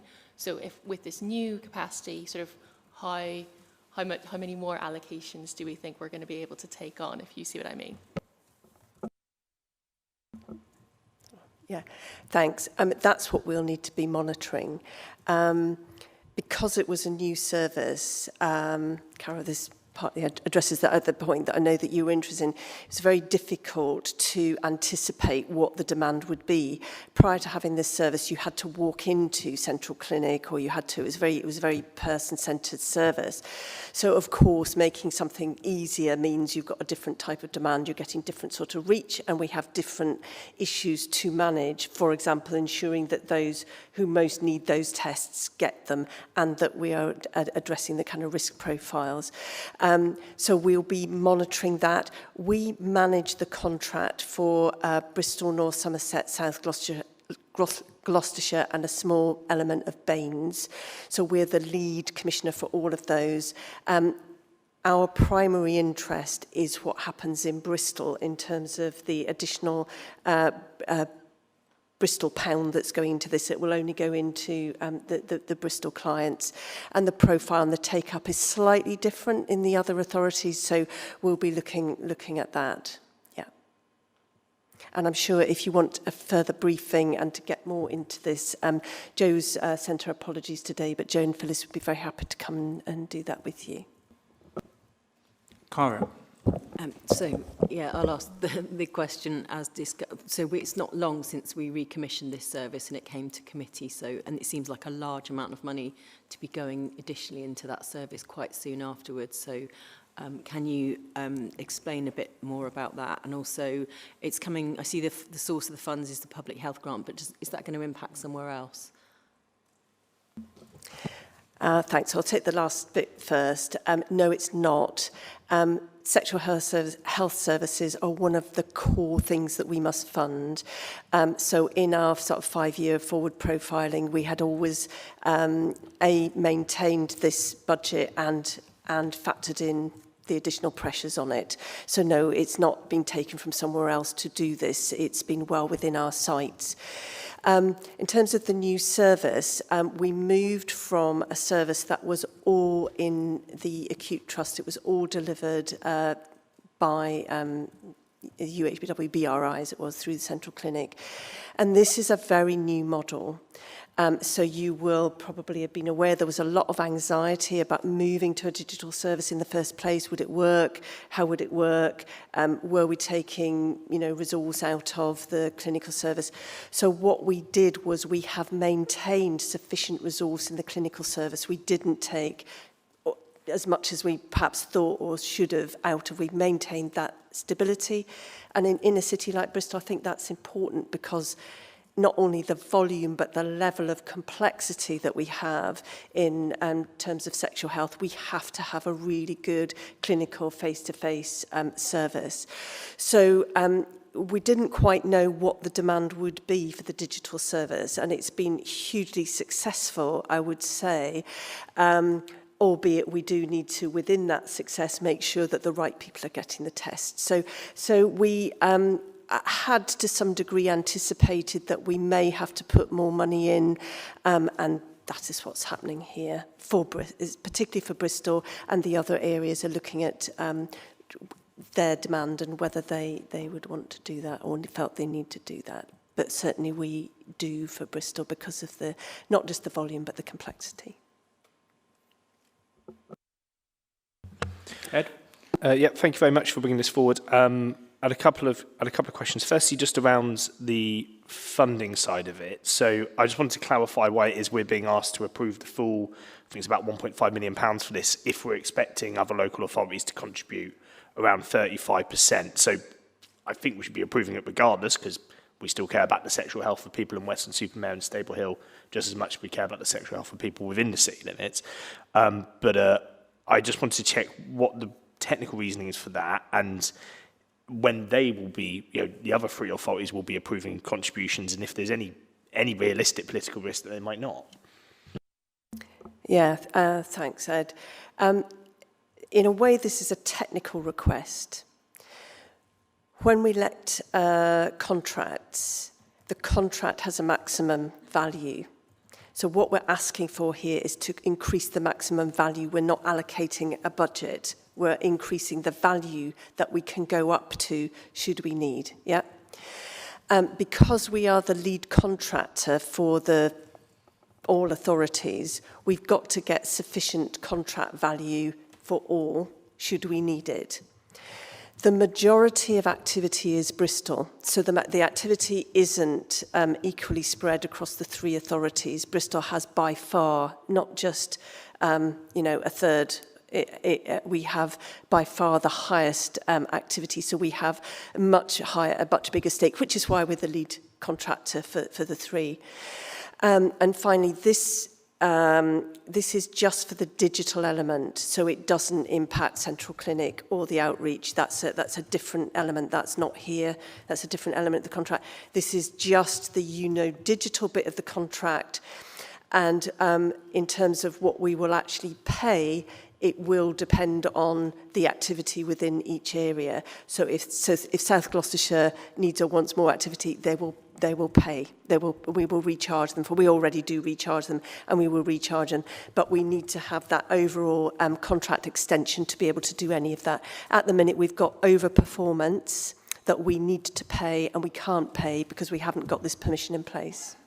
Yeah. Okay, thank you. And just to pick up on a point in your answer there, I'm aware that clearly we are the majority partner in this, by virtue of the idea that the contribution from us is 65%, and from all other partners combined, all other local authorities combined 35%. So my question was more around what do we know about the processes they need to go through in order to make sure that they are contributing the fair share that I believe they absolutely should.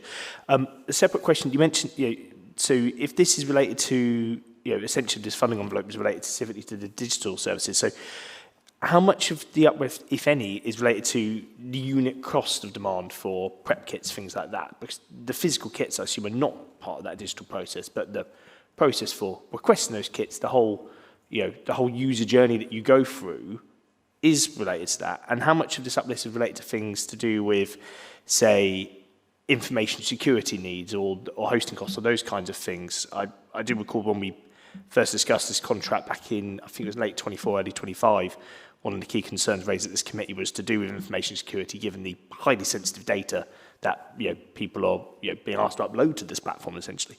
So I wanted to check if we get a better idea of what proportion of these costs are going to these different elements, such as information security. So any core costs would be covered in the core allowance, Ed. What we're looking at here is the additional activity in terms of the tests as outlined, the three types of tests.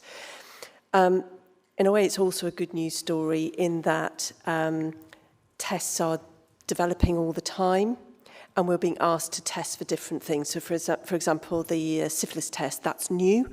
We could choose not to do it.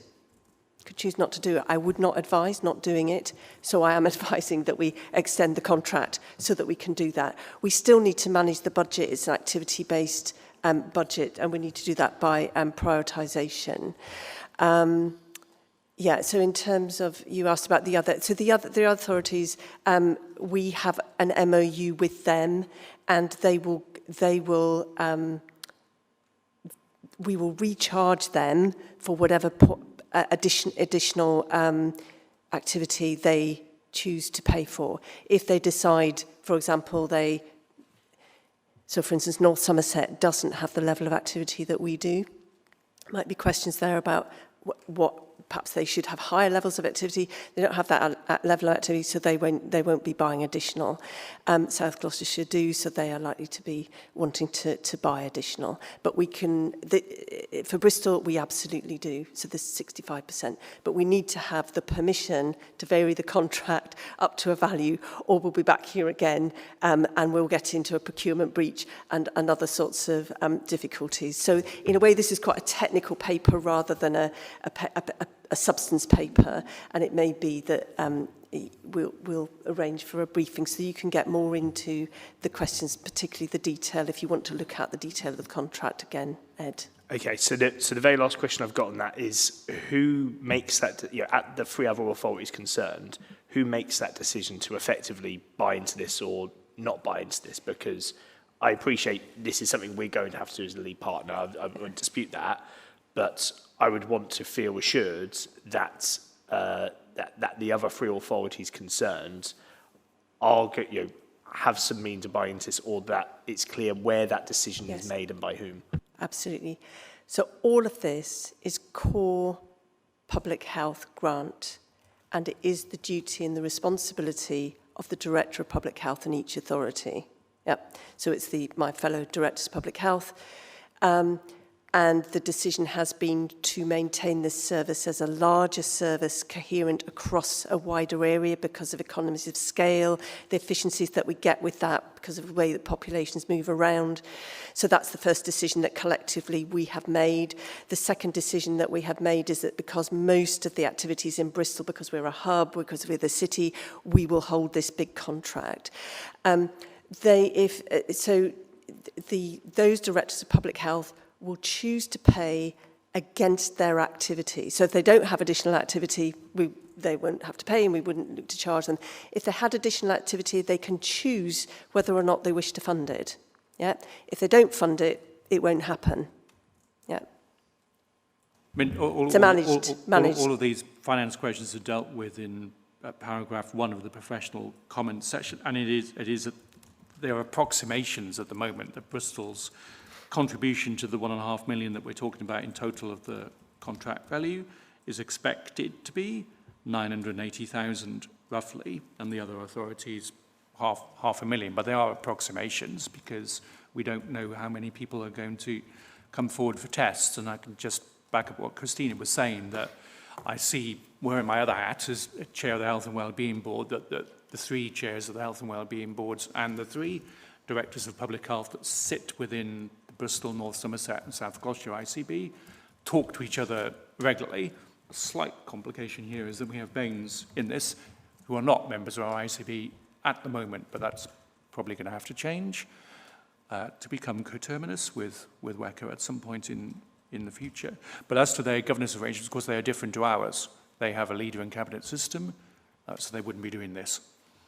It would just be my equivalent in those councils saying yes to their Director of Public Health and formalising that however they formalise it. So it is, because this isn't council money, it is the ring-fence grant, which has got particular purpose, and sexual health is one of the biggest purposes and responsibilities we have.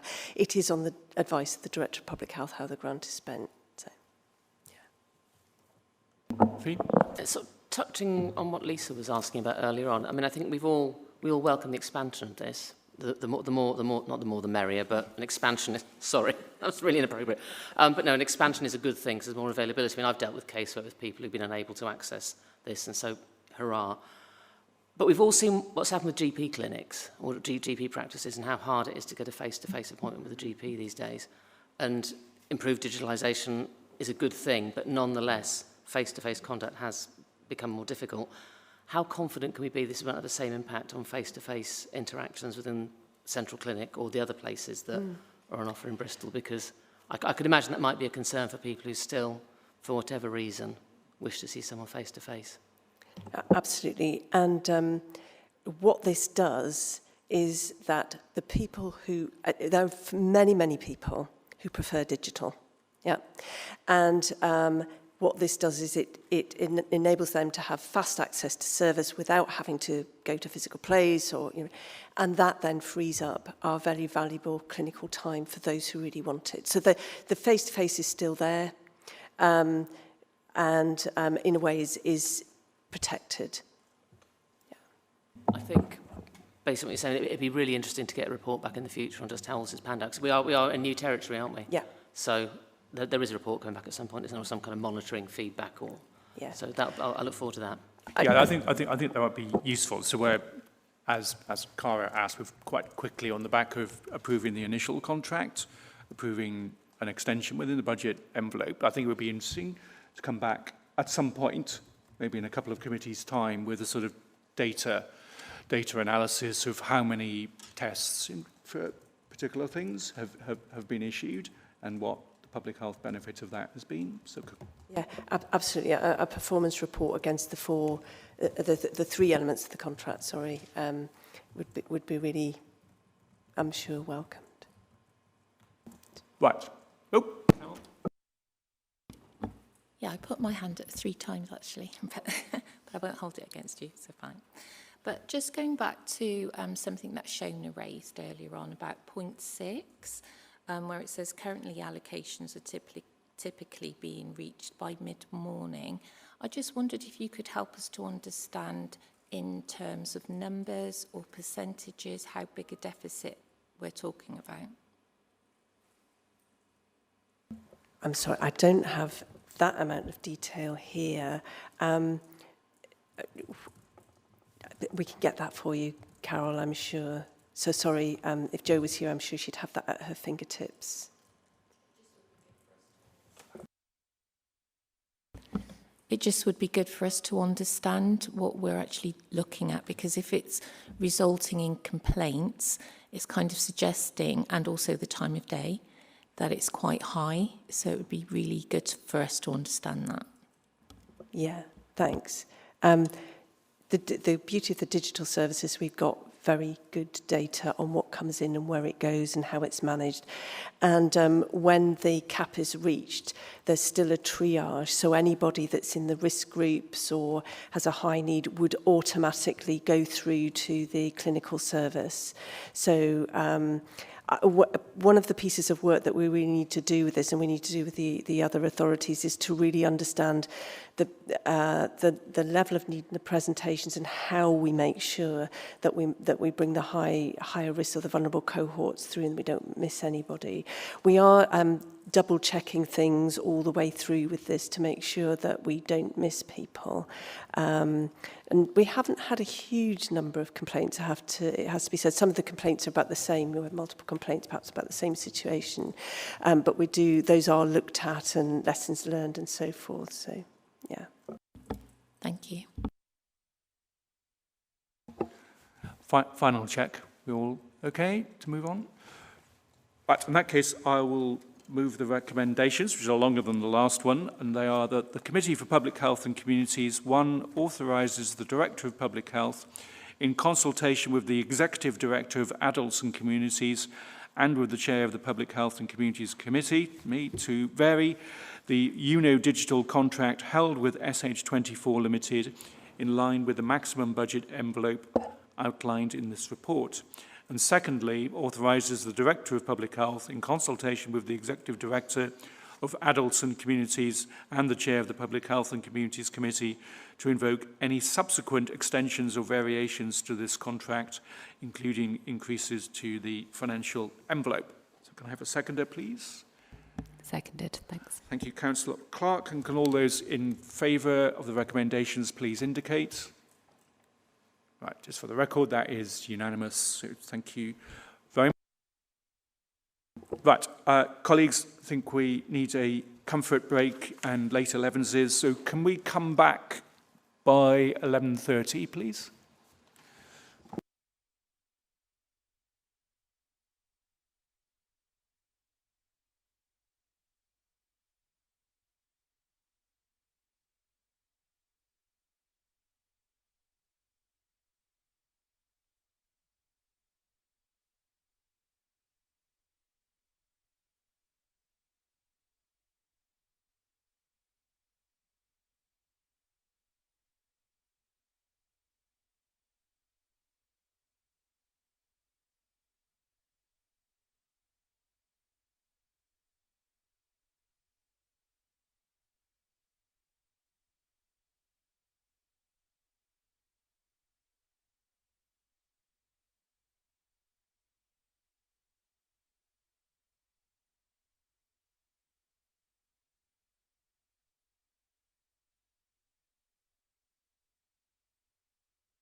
Right, good morning again, everybody. Welcome back to the meeting of Bristol City Council's Public Health and Communities Committee. We're now moving on to item 10, which is the annual report of the Director of Public Health, which for 2025 was called Treating to Prevent. And just to explain, to be the warm-up act for Christina, this is something that every Director of Public Health does, wearing a sort of statutory hat as the Director of Public Health. So it's not a council report.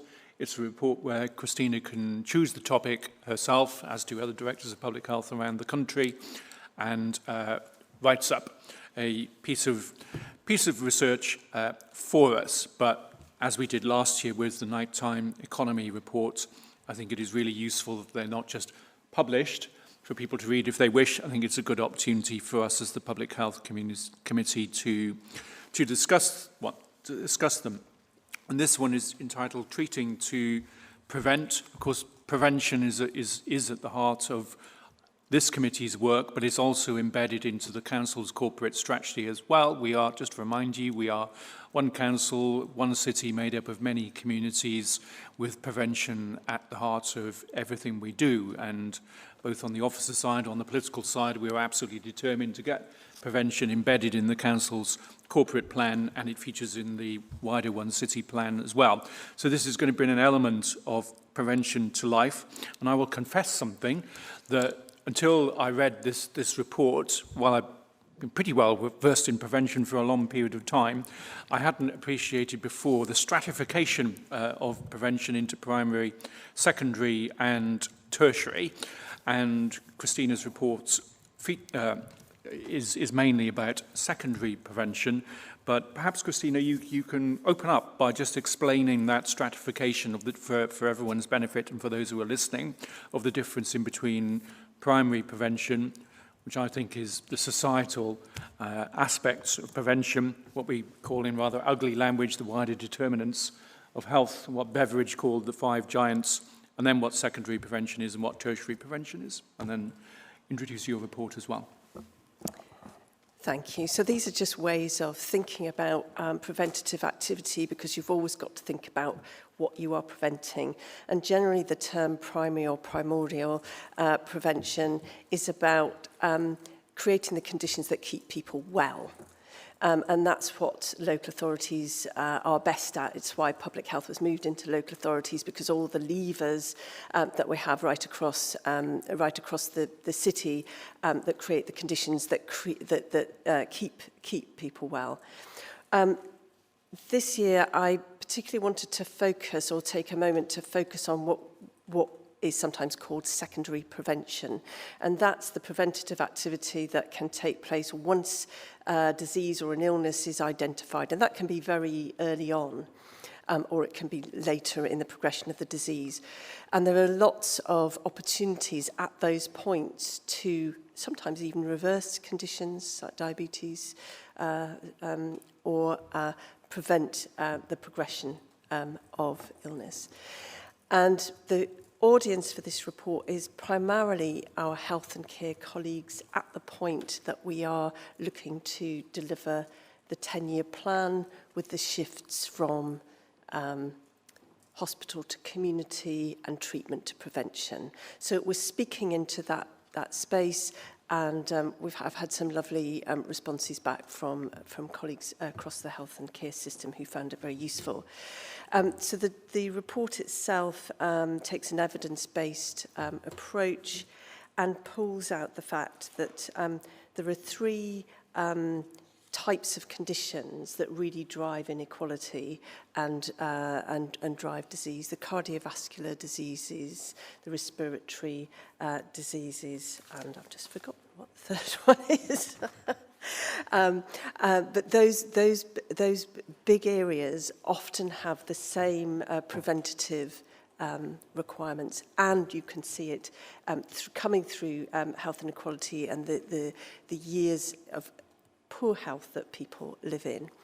But we also wanted this to be useful because we describe this quite often, and you and many others will be familiar with the descriptive element of it. But what we've included in here and alongside this document is a sort of menu of best buys and interventions that are collected from our local system and that we will keep building on, so that if systems are thinking, well, what can we do to prevent? They can go in and have a look at them. There are some in the report, and there are some in the supporting document. So probably it's self-explanatory. Maybe just stop there, Stephen, and take questions. Right, colleagues, any observations or questions? Lisa. Thank you. So an observation and a question. So it was interesting, Stephen, actually, that you mentioned last year's annual report, which was on the city at night, because it actually identified as a priority ensuring that the nighttime is safe for those who live and work after dark, and included a commitment to continue to develop and promote Bristol rules and other initiatives in partnership with the nighttime workforce and customers as part of wider violence prevention work. And we had a lot of discussion around that and around the Women's Safety Charter and the spiking work. And so that report kind of suggested a real commitment to that work. Since then, obviously, a decision's been made to kind of roll back on that a bit, and that didn't come to a committee and it wasn't in the budget. So I suppose it's just a reflection on when these reports come to committee, what then happens afterwards, and when kind of different decisions get made. Yeah, just to repeat though what I said when we had questions in the public question session earlier, I don't want Christina to stray into talking about a particular post holder, because that gets us into HR territory, which we really should not do in public. But if you can deal with the policy aspects of Bristol Nights, that would be great. Thanks. So the first thing about that report, what it identified, actually, Lisa, was the breadth of activity that happens at night. So that the nighttime economy isn't just the leisure nighttime economy, which is what we're used to thinking about, but all the logistics, the warehouses, the health and social care. So some of the really helpful things that happened from that report was that the hospitals, for example, thought about the food that they had on for their staff at night. Bristol rules, so all of those activities of safety at night are partnership activities which will continue. And in fact, the women's safety is a citywide priority that we need to give more attention to through the Community Safety Partnership. So all of that will continue, and certainly from a public health and a community's perspective, there's no rolling back on the activity. Bristol Rules is actually a University of Bristol partnership initiative, and they are that links also with harm reduction work. They do a lot of the harm reduction work that we're working with them on, so that would that's not at risk. Thank you. And my second question is around what really comes across, obviously, in the report is the importance of secondary prevention. And obviously that only works if services are accessible to where people live. So given the kind of really welcome announcement on the introduction of neighbourhood health centres and their focus on areas of deprivation, will the council be working with NHS partners to prioritise communities like Harcliffe, Filward, Lawrence Hill, so we get kind of prevention hubs and community outreach happening in the places where residents already are? Yeah, thanks, Lisa. You're knitting together the policy initiatives really nicely. So the 10-year plan is the plan to modernise the NHS, and as part of that, the neighbourhood health initiatives are core. So we have been, through the Health and Wellbeing Board and partners and with the ICB, really quite at the forefront of developing that work. The neighbourhood health guidance just came out this week, you may be aware, and absolutely there needs to be within that a prioritisation with our health partners. So the Health and Wellbeing Board submitted its health and wellbeing initial strategy to the ICB about a month ago. in the new guidance, we have to refresh that by 2027, produce a more detailed plan. I would say our system, our ICB system with the 3 authorities is quite mature. There's really positive and good leadership from the ICB, and Stephen mentioned earlier the 3 Health and Wellbeing Board chairs working very closely and collaboratively together. So we are leading for Bristol across our 3 localities into neighbourhoods.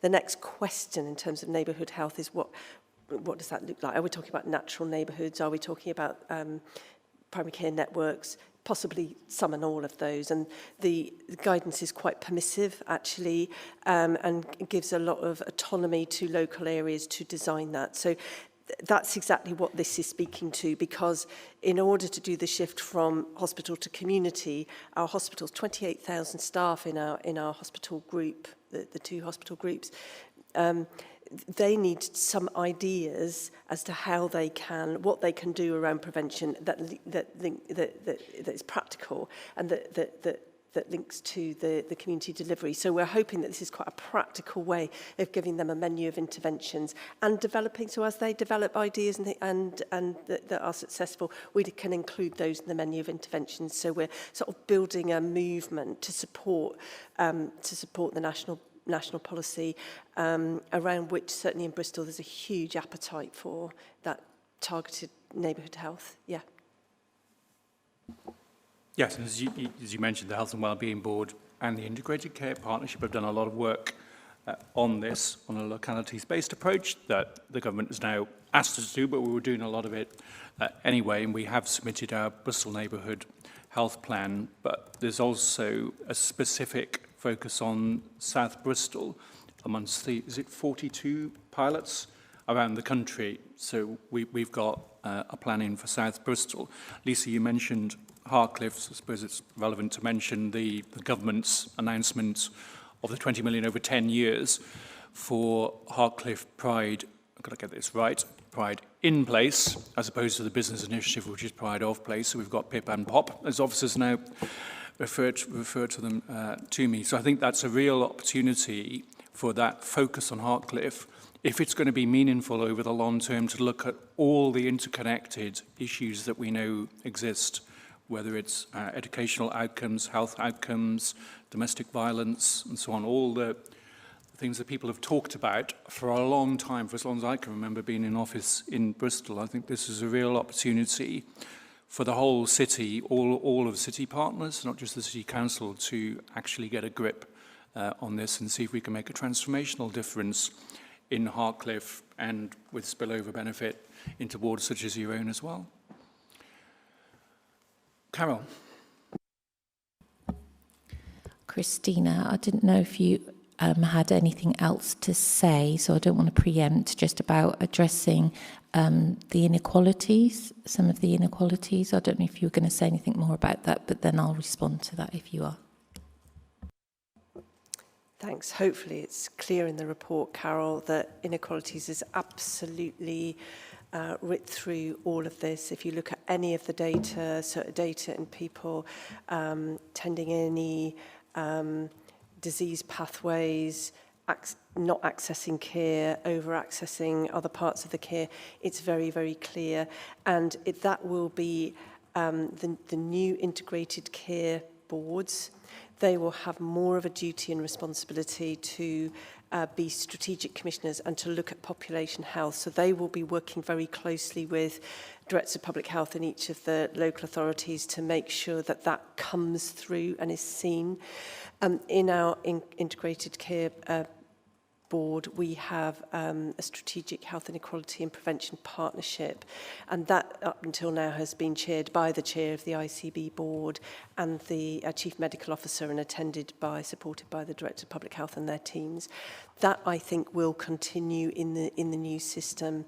And we also have our race and health equity group, which has a particular lens on race equity and inequity coming through healthcare data systems. We're getting better ethnicity data now through the NHS so that we can see where the inequalities are. But yes, that has to be central to this work. Yeah. Can I take the opportunity to raise another type of inequality with you? I recently sat on the International Women's Day on the panel, and it was raised with me, and I said that I would bring it forth for you as well. And that is the absence of postmenopausal support. So that was raised as a specific topic where it's been identified there's a significant gap at the moment. So, as you know, many people are experiencing ongoing symptoms such as hot flushes, sleep disturbances, mood changes, and these are compounded by longer term risks, which include osteoporosis, if I can get my right teeth in, heart disease, urogenital problems, and too often the postmenopausal concerns are unrecognised, is what I'm being told. Bear with me. So the feeling is that this growing group, it is a growing group. I notice in the report that treating to prevent approach include, what we want is for it to include the postmenopausal group and for it to be recognised, because the report speaks about the quality of life, people living longer but having poorer quality of life. And we do have an increasing number of women who are getting older and living longer, and so experiencing the postmenopausal phase significantly more often as well. So for that reason, it's been raised that we need better awareness, more open conversations, more equitable access, and evidence-based, including lifestyle advice as well, psychological support where appropriate treatments such as hormone therapy are included for them too, and help to manage those symptoms which become that long-term life experience. So I wanted to raise it with you directly because, you know, it is a newer area of menopause for us to recognise and understand that it is there and that there are people living long term with the effects of this. So if it could be included, that'd be great. Yes, thanks, Carol. So I think it's really helpful that you've raised that, because that's the sort of example that we can look at including in the menu of interventions, for example.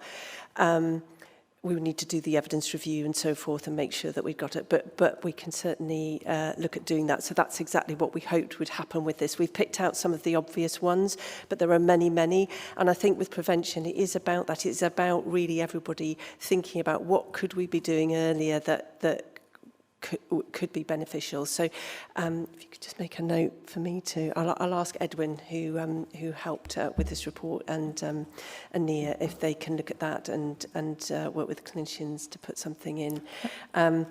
The other area that links into is the women's health work. I think the women's health hubs of sort of work has stopped, but there's still quite a bit of work around women's health, and our current Chief Medical Officer and Jo Copping, who's our sexual health lead, had been very involved in that, so I'm sure they would be interested in picking that up as well. Thank you for the question. No, thank you very much, and I will let them know that I've passed that information on and that you've taken that on board. Thank you. So thanks, Carol. In your first question was more generally about health inequalities. In the workshop output, which we're looking at later, one of the actions is Action 19, was to bring a report to this committee specifically about health inequalities in Bristol. It's something the Health and Wellbeing Board looks at a lot, but we're going to get a report coming to this committee early in the municipal year, which either means it will come to our May committee if we're ready, or I think more likely our August committee. So that's an output from the workshop, and I'm sure that'll be a very good discussion when we get to it. Right. Cara. I had a sort of few disparate points and observations. Thank you for the report. One was that I know certainly with the big investment that's gone into Eastern Leisure Centre, that there's been huge take-up, and the Leisure Centre are absolutely thrilled, and obviously the more people who are exercising and getting fit are the better in terms of prevention. And I just think that's really paid dividends. And so that was one thing. The second thing was, well, Stephen, you've talked about your HIV test. I'll put my hand up, and I've got a mammogram scheduled for next week. So again, prevention. I've got good friends who've picked up early breast cancer from going to a mammogram, which they wouldn't have otherwise known about. So I just wanted to advocate for those aspects of prevention. And then the other aspect of prevention that I thought I would like to see included or mentioned in this report would be an overdose prevention centre, because it strikes me as a really good secondary prevention measure for people who are addicted to drugs, can prevent the spread of bloodborne diseases, prevent the hospital revolving door we see with people who are overdosing, prevent early death, obviously, in many cases. And obviously, the Home Secretary is currently preventing this measure from being placed into Bristol. But wouldn't it be great for us to aspire, if we've got a list of aspirations or intentions, wouldn't it be great to us to be including the kinds of facilities we'd like to see that have proved so successful elsewhere in the world? Yeah, that came up yesterday when we were looking at the drugs strategy, and Lorraine Francis specifically asked about that, which of course is the Green Party policy and is Liberal Democrat policy to have approved drug consumption rooms. And we wrote, Tony Dyer, the leader of the council, and myself wrote to the Home Secretary last year, and as you just alluded to, and at the moment, government policy is to prohibit local authorities in England and Wales from doing that. The situation is different in Scotland, but at the moment we can't do it legally here. But by all means, we should keep raising the issue. And there was other points, sorry, in Cara's question you might take up. Yes, so Cara, I think the preventative opportunities are, so we have more people who die in that community from long-term conditions, poor health care, and actually that's what we need to be focusing on. So again, that's another case study. So it's less about the drug prevention centre bit, what we can be doing and should be doing is much more primary and secondary intervention in terms of those groups who have very poor healthcare because of their substance use, lifetime substance use or alcohol use. Yeah, so I think that's where we can focus. And again, if you can make a note, we could put a case study in for that. We've made very good progress actually over the last couple of years. Julie Northcott, my deputy, has been working very closely with the NHS system, and we've made really good progress in terms of how they are responding to that client group. So we are making some progress. Thank you.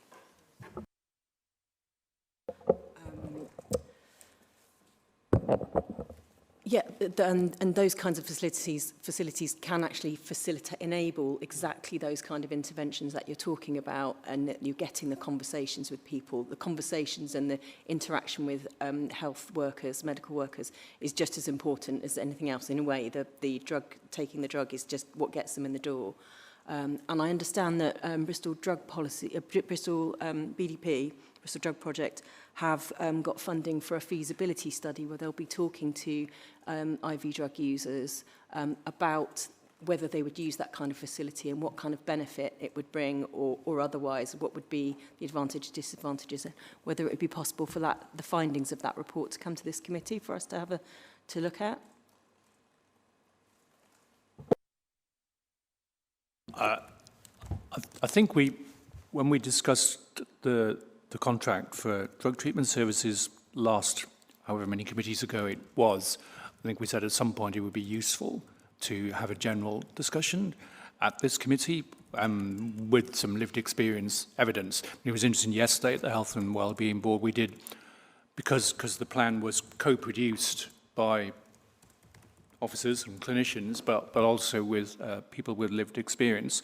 We had someone at the board yesterday speaking to the report and answering questions from that perspective. So if BDP are doing more research in that area, then I think it would be benefit either to come to us as a committee paper if we can fit it in that way, depends on how many decisions we have to make, or for a committee briefing, which might be of interest to other members of council as well. Right, colleagues, you're getting off lightly, Christina, by the looks of it. In your best buys, some of which you've outlined in the covering report, do we make, at the moment, the necessary levels of investment, either as a council or out of the public health grant, or via other sources, such as the ICB or the Police and Crime Commissioner's money? Are all of these best buys getting the resource that ideally we would give them, or are there some that we might need to look for more resource to make them fly? So most of the best buys in here wouldn't be council investments. They would be health and care investments. So that is where this report is speaking. And it's always the question about, can you shift the pound to prevention? And that is precisely what the NHS 10-year plan is about, treatment to prevention. It's very difficult to do because you've got to move money that is tied up. There isn't usually extra money that's not, sitting around waiting to be used. So you have to be able to invest in things that are going to make a difference. So that's what we're trying to do here with these, and that's why we're trying to build up the menu of interventions. So if you take Carol's example, if we put an illustrative evidence-based example in the menu of interventions, the clinicians will need to read that and then can think about the opportunities, about what it costs them to not intervene, or what the benefits are from intervening at point A as opposed to treating osteoporosis later in life. But that's not necessarily for us, it's not necessarily for the council, and it's the other part of the responsibilities for public health. So in the statutory duties for public health, Director of Public Health and their teams, we have to provide advice and resource back into the healthcare system. Mainly it goes towards the ICB Commissioner, or the Commissioner, currently the ICB, but it is increasingly into our provider sector to enable this to happen. That's been pretty standard public health practice for a very long time. It's now called population health, sometimes called healthcare public health. But that's what this report is speaking to. But we don't have all the levers to do this. We have to work with our colleagues, the clinicians, the nursing staff, the healthcare staff, and the management in other organisations in order to do this. So it's very much about advocacy and enabling. But we do have a moment with the 10-year plan, which is requiring us, and under the neighbourhood health guidance, requiring us to work together as a system, because we've all got bits of the levers, and usually nobody's got the whole lever. Thanks for that. Well, I'll ask a final question then before we move on to our next report on it's about paragraph 7 about the opportunities. In the last report, we had a new drug for STI, doxypep, I think it was, and you've mentioned a new drug here for weight loss, which is relevant to our Why Wait programs. I'm not sure how you say this. Semaglutide? I probably got that wrong. It would be an example. You've also mentioned other interventions. I know what mindfulness therapy, cognitive behavioural therapy are, but just to excite my Green Party colleagues, could you tell us what green bathing is? I'm sure all your Green Party colleagues know exactly what green bathing is. It's the positive well-being effects, which are very well evidenced now, of being in green spaces. I think it was Japanese initially. Japanese have known it for a long time. But there have been a lot of really interesting psychosocial biological studies that now show that it is very well evidence-based, that actually being in and among green spaces really lowers your cholesterol, has a calming effect, is very good for de-stressing. That's what green bathing is. I thought it might be Not outdoor swimming, but I suppose that could be part of the mix. Stephen, Right, I think voting green actually also improves your health and cholesterol too. Right, let's not go there. Ed, did you have Anybody can green bathe. Yes, yes. The Liberal Democrats are a Green Party. That's as far as I'll go. Ed, do you have a comment? I'll move on from the partisan conversation. And seeing as it's Neurodiversity Celebration Week, I thought, as one of the resident neurodivergent members of this committee, I couldn't go by without mentioning something to do with it. And what really caught my eye in this opportunities section is that some of the range of social and psychological interventions that are cited here, particularly things like cognitive behavioural therapy, etc., are often met with, I don't want to say scepticism within the neurodivergent community, because I don't want to speak in that kind of holistic way, but what concerned me reading for this is that the range of interventions, I did wonder what, if any, consultation has been with the neurodivergent community about those, because what I know from my experience working in that sector and with my own lived experience is that the range of psychological interventions you look at are much more nuanced and varied than the range this out. I'm pleased to see green bathing, of course. But I'd like to know a bit more about the consultation that has taken place with the neurodivergent community on when it came to devising some of those opportunities for this report. Thanks. So those are just examples, Ed. It's not a list of services. Cognitive behavioural therapy is in there because that is the standard offer from the NHS. It's by no means the only offer. And the place where that discussion could and should happen is in the Integrated Care Board's Health and Care Improvement Group for mental health, autism. So there's a group that looks at the provision, both the performance of current services, but also new provision from an NHS perspective. The other opportunity we've got to explore that is in neighbourhood health and neighbourhood health hubs. So once you start to talk with communities about what does a social intervention for your well-being look like for you, what does social prescribing look like for you, then you then get into some very interesting areas. And in Bristol, we have got, particularly through our network of community organisations and community hubs, a whole range of offers, some developed by groups themselves, self-help or local groups, and others. So the gardening, knitting clubs, other things. So there's no prescription for your well-being, and if a therapy is a very personal thing, isn't it? So if a therapy doesn't fit, then it's not the place to be. Thank you, and I think it's a good opportunity to, it's helpful to have that reassurance, but it's also a good opportunity to highlight, some of the additional barriers that many neurodivergent people will face in accessing those kind of services, particularly therapeutic services within the NHS. So I thought it was worth stating that. Thank you.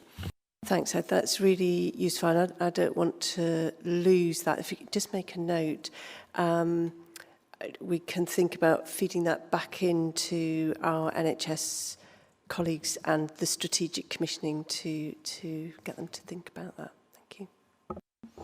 Right, thanks, Ed. We haven't been able to discuss all of the 7 recommendations that are in your report, Christina, but I'll just mention recommendation 7, which is a bit of a sweep up, and it sort of follows a discussion we had yesterday at the Health and Wellbeing Board, that prevention is everybody's business. It's not just because you are a consultant in an acute hospital, or you are the director of public health, or you're a political lead, or whatever. Prevention is a role where everyone has a part to play. Yesterday, as well as the drug strategy, we also approved Bristol's suicide prevention strategy, and that was a key comment in there, that preventing suicide can be, everyone has a role to play in there by being kind to each other, by listening, and by sharing as well. When appropriate, if someone asks you how you are, it is okay, it really ought to be okay to say you're not well, you're not feeling great, and to indicate that you might need support. So prevention is everybody's business, which is recommendation 7 in your report. Right, so as I said at the outset, this isn't a council report where we're making a decision. It's just an opportunity for us to discuss Christina's report as the Statutory Director of Public Health. So I'm just going to say that what we've done here, we've received the report, we've noted its contents, and we have discussed some of the 7 recommendations in the report. And we thank Christina for producing it, and we look forward to next year's. I think I've got an indication what it might be about, but that will be revealed in due course. Right, thank you, everyone. And just to say, if anyone wants to pick up elements of it outside, just give me a call. Thanks. So, Penny's now going to join you at the table.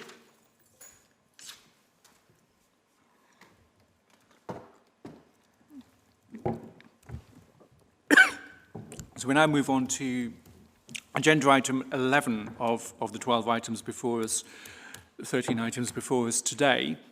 And this is what is now going to be a standing item on each meeting of this committee, an opportunity to catch up with what we've been doing in the area of community cohesion. We did have a wide-ranging discussion at our January committee meeting. We also had the petition debate about flags as well. But things are happening in this field all the time. There are daily, weekly, monthly meetings taking place, a lot of which involve me, but virtually all of which will involve Penny. So, Penny, can you introduce the report and bring us up to date? And then, if colleagues wish, we can just have a general discussion.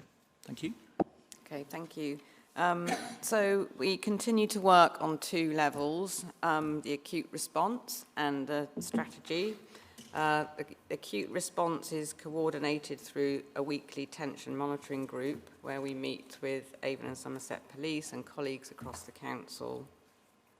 This includes monitoring hate crime, promoting and encouraging people to report hate crime, outreach and continued conversations with councillors and BCSE colleagues as appropriate. We share information about that through a weekly community safety bulletin, which also shares positive stories about some of the really great work that goes on day to day in our neighbourhoods and communities. In terms of the strategy, there's been a series of events with communities and with different sectors where really we wanted to share the findings of the listening work that we did, Reflections on Community Cohesion in Bristol, see whether those findings resonated, understand if people felt there were any gaps, and importantly, start thinking about how we can work together going forward. And those conversations confirmed and reinforced the messages in the report, which we're also seeing nationally. So that's reassuring. And those conversations reinforced the importance of welcoming accessible community spaces. That speaks to the CAP policy that we had earlier. The strength of community-based activities that bring people together, people who perhaps wouldn't otherwise meet. And for the City Council to learn from, collaborate with and empower communities. Our approach needs to be inclusive of disabled people, of LGBTQ+, and other communities who experience inequity and feel particularly marginalised and unheard. And the need for hyper-local neighbourhood work within communities, but emphasis also on the need for communities to connect across the city. And there are lots of ideas about how that could happen. The idea of twinning, the idea of maximising the many festivals and events that Bristol is so good at, the Bristol Refugee Festival. They do a brilliant job of making connections across the city. The incredible International Women's Day event that brings together hundreds of women from across the city. So there are lots of existing opportunities to really build on. So now we have lots of information, we've got lots of ideas for action, and we need to bring that into a Bristol plan. So we're working with the Community Cohesion Group to do that. It's so important that this isn't something that we as Bristol City Council write and present to communities. It's something we have to collaborate together on. There has to be shared ownership and a sense that it's something that we're all able to contribute to. But obviously we do have a key leadership role. The Leaders No Place for Hate group also continues to meet to hear from partners and ensure we have a coordinated approach. Thank you. Thanks, Penny. Since we last met in January, quite a few things have happened. They're outlined in paragraphs 10, 11, 12, 13 and 14 of this report. And I'd just like to draw colleagues' attention to the event that's taking place next Wednesday in the morning in the conference hall behind us. And that's a big gathering of a lot of our anchor organisations, community groups in the city. We had 2 of those last year, so this is the third one.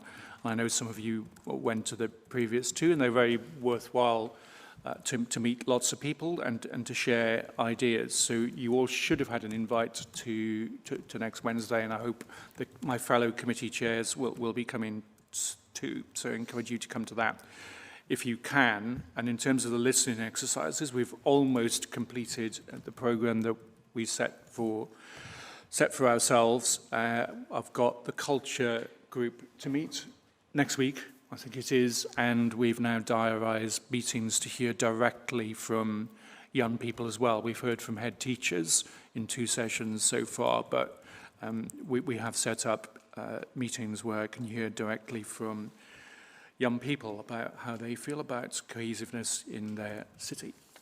Right, Emily. Thank you. Yeah. So at the last committee, we had the reflections on community cohesion in Bristol report. And I think one of the things in there that we discussed is the importance of developing relationships, or the council developing relationships with contacts that are embedded in and trusted in communities that we traditionally struggle to reach. So I guess my first question is just, how are we getting on with that and developing those contacts? So that's absolutely at the heart of this work, and it's work that we're doing with our community and voluntary sector colleagues. A lot of that has happened through the Community Recovery Fund work, and I think that's the point of this, the meetings that Stephen's talking about with young people, the community events have heard from disabled people and LGBTQ plus communities. So we've definitely broadened, and this all builds on what we call the one city, many communities approach. And the whole point of many communities are those deep connections with faith communities, with small community groups. So that's absolutely at the heart of this whole approach and how we're trying to work. And I guess the key question that we need to continually ask ourselves is who isn't at the table, and how do we build those connections? Yeah, thank you. Because I think last time we obviously had the petition debate on the flags, and I think that's just kind of one area where we are seeing division in communities at the moment. And I'm just really keen to ensure that we are building relationships with people on both sides of that debate, which I think is representative of others as well, because I think there are potentially areas within that or people within that where the council doesn't have as strong relationships, and I want to see those developed. And then I guess my second question is just, I don't know. So the council spends a lot of time creating strategies, and I'm sure lots of those are great and we need them, and plans, but to what extent are we in the planning phase, or are we actually getting stuff done?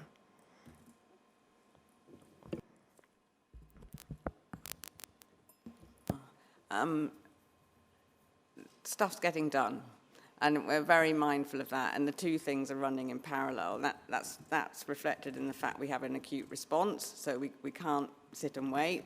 It's very much stuff is going on, and everybody is very clear that this has got to be about action, and it is about action, and the plan is evolving alongside that, and that's more about what's our long-term direction of travel, how are we going to work together. So yeah, they're definitely twin tracking.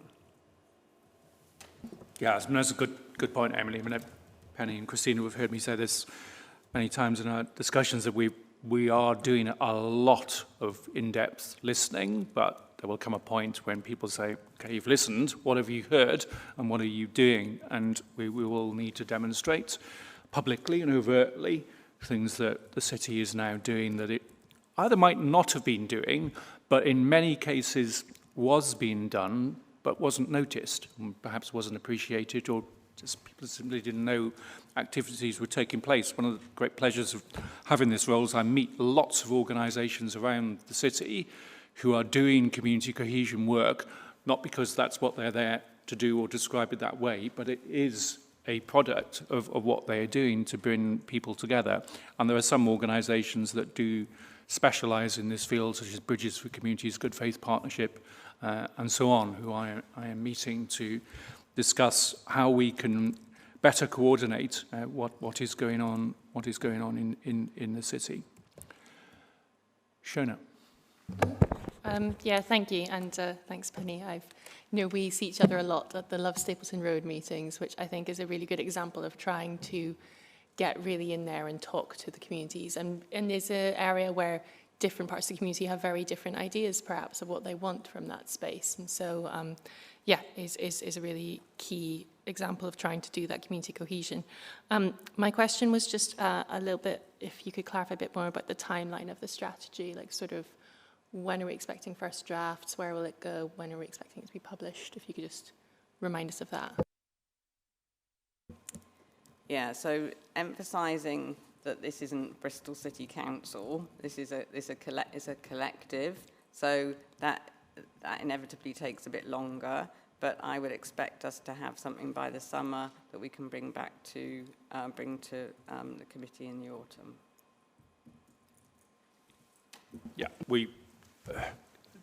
the municipal calendar is slightly frustrating, but we at the moment have an August committee meeting, so I'm hoping we might aim for that. Otherwise, it's going to be October, but we'll have to see. As you say, it's not just our strategy, it's going to be co-produced with a lot of other people's. We have to make sure that everyone is comfortable with it before we test it in the fire of a political arena such as this.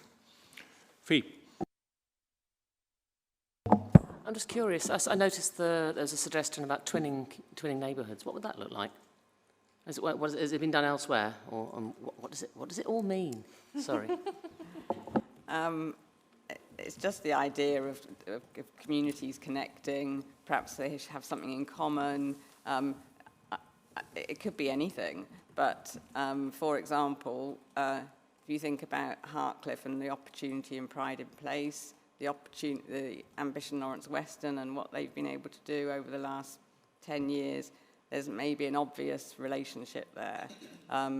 But perhaps more importantly, there'd be opportunities in terms of learning from each other. So we're a different community to you, but what's our common ground? What are the experiences that we share? So that would have to be developed. It's the principle of there are places that we don't go, there are places in Bristol that are not familiar to us, so how can we encourage people to be more familiar with those other communities? And that's something that it's an idea I've talked about for a long time. How do we bring together, say, secondary schools in Hartcliffe to talk to children who go to secondary schools in Brentry or City Academy, for instance? That's an example of where I keep saying this isn't rocket science. A lot of it's ought to be quite easy to do. One of the anchor organisations are doing this, and I won't say they are, just in case I get the number wrong, but I think they've formed, they've got 14 schools to sign up to doing this sort of partnerships and bridging together at the moment, so 7 partnerships overall, and that's a work in progress. Carol. Hi, Penny. Just wanted 2 questions. Does the Cohesion Collective include faith groups? Does the Cohesion Collective that you spoke about, does that include faith groups as well? It does include faith groups. It does, excellent. And I just wanted to know a little bit more about, it says stories of hope. What does that look like? So that's stories where people are doing positive proactive things in terms of cohesion, bringing people together. So like a talking library or something like that, or a talking library, is that what it is? It's more something that I've been keen to see throughout, because we spend a lot of time in these meetings hearing about the problems, the divisions, whereas a lot of really good work takes place in the city that I've mentioned. But also, if we're going to just focus on immigration, which is where a lot of the tensions come from, and then we know there are people who aren't represented in this room at the moment who want to divide us on that front. There are multiple examples of successful immigration and integration in our city, and one of the conversations I've been having with the sectors, such as the NHS, and I will be having it with culture, and we've been having with business as well, is to put together stories of hope, is one way of describing just a compendium of good news stories about how, for instance, when in my former political hat, I was dealing with refugees who came to my surgeries who were the first generation from Somalia, so that's just in the noughties in our city. They now have adult children, some of whom I run into every now and then and say, you help my parents get their citizenship. But I am now a surgeon at the BRI. I now have a business on Stapleton Road and so on. And we need to get better at telling those stories. The people who want to divide us are actually quite good at coming up with their false narratives. I think we call all of ourselves progressives in this room, are always behind on that, and we need to get much better at sharing good news or stories of hope. So that's what that's about. Thank you. I'd just like to add something then to think about, because I thought that was referring to like a video library where people were sharing their stories, but you're just sharing, which is great. And I think all those points you've made, absolutely concur with that. The reason I bring it up is because Bristol is increasingly diverse, and there are a lot of us who come from oral traditions. And so I was just going to give you a big thumbs up to say well done if you're doing that, because you will get more engagement from the population at large, because if it comes at them in a format that they are akin to and comfortable with, as well as the other ways that we communicate our information. And it's actually quite powerful listening to someone's actual testimony, even what you've just shared. That's the same story being told by the person to the masses is a completely different delivery and received in a different way across all of us, I think. So just, if you're able to do that, that'd be fantastic. If you're already doing it. Another thing I hope we'll be able to facilitate, encourage, is more showcasing of that diversity. I mean, some of it happens. St Paul's Carnival would be a good example. But pre-COVID, there were a lot of other overt expressions of people's community identity. For instance, there used to be a Vaisakhi parade in Bristol for the Sikh and Punjabi community. Diwali was much more generally recognised, and some of that's fizzled out a little bit. And one of the discussions I want to have with faith groups and others is how can we have those overt celebrations of identity and culture, but share it with everybody as well. I mean, obviously at the moment we've just finished Ramadan, and there have been a lot of cross-community iftars taking place at sunset throughout Ramadan. So we want to look at more opportunities that there are for those sort of sharing and showcasing of our diversity. Yeah, and even moving away from the cultural side, there are many different types of learning styles that we all have, and to communicate in one way only is not going to grab the masses. So finding alternative ways to communicate exactly the same information is going to be helpful. Okay, colleagues, any more on this? Right, in that case, this is just going to be a standing item at each committee. It's just an opportunity for us to catch up with what's going on and to ask questions, as you've done very helpfully, Carol. Right, so we're just noting this report, and we've had a discussion. I know couple of you might need to go, as it's 12:30. Right, okay. So the next item is Agenda 12, and just so that people who may be watching this committee, under the committee system, twice a year, all of the committees come together in City Hall for a sort of half-day conference, a policy workshop to put forward ideas for policy formulation, briefings, working groups of councillors. That's done by committee, and this agenda item is the output of the discussion that took place in January for this committee, listing all the things that were put forward by councillors from all four political parties and what it was agreed we would do with those ideas. This committee probably had more submissions than any other committee. I'm fairly confident of that. So there was a lot to get through, which colleagues, I think, is something we'll have to think through for 6 months' time about whether we have enough time to get through all the ideas that were put to us. But so just for transparency, this report is the first time we've done this, and we are the first committee to do it.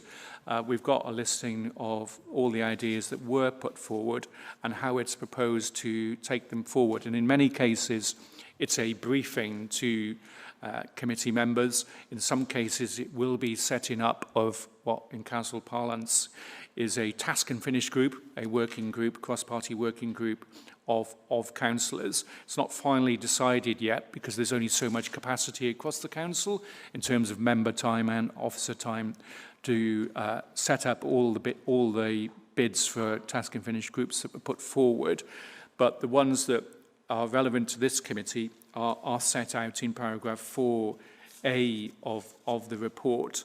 And I'm particularly keen, because it was also a full council motion, that we do get one set up to look at the issue of safety for women and girls in particular, but also the general issues of why people use our parks and why they might not use our parks. We haven't finally decided, as the committee of chairs of all committees yet, what groups are going to be set up and who's going to be chairing them, but hopefully we'll make that decision shortly. Right, colleagues, is there anything anyone wants to say? I don't think we need to go over the policy workshop because we've done that, but is there anything people want to say about the process or any particular points people want to make about how we're going to take some of these ideas forward? Ed? Thank you, Chair. So there were a couple of things I just wanted to note. So item 5 in that list around outdoor swimming provision and the outdoor swimming strategy, I just wanted to be clear that what we asked, while I appreciate that there will be a briefing note coming forward to a committee chair's briefing, what we had asked for specifically was for a strategy to be developed. So I just wanted that to be noted. And then I've got a question relating to point 22B. So ensuring a continued focus on health for people who work in the nighttime economy. Of course, this has been significant in the news in the last couple of weeks, and I have to express my personal frustration with the way the communications have been handled on that. It says in here that it was agreed to explore the possibility of holding a joint member briefing with members of the Economy and Skills Committee. Now, I would call that to have been a commitment to a briefing to take place by the end of this month, and so I'd like to ask why that hasn't taken place today. Right, okay. First of all, go back to item 5, which, just so everyone who's listening might know, that was the idea for looking at provision for outdoor swimming in rivers or lakes in Bristol, which came from Councillor James Crawford. So before anything comes to this committee, I see things multiple times. So there's a chair's briefing, as all the other chairs have, for me every Friday morning. So in the first instance, Richard Fletcher, who's the relevant chief officer here, will bring a report to the chair's briefing, which Emily attends as well. So she and I will see that. We're going to invite James along to that meeting, which happens quite often, actually, if there's something relevant to award. Certainly happens with our chair's briefings anyway. We invite the relevant person along. So once we've done that and had a discussion with James, then we'll decide what more work might need to be done in that area, because it's potentially quite a big thing that doesn't just involve the council, because some of it might involve private landowners. I know someone who has the weir near Bath, for instance.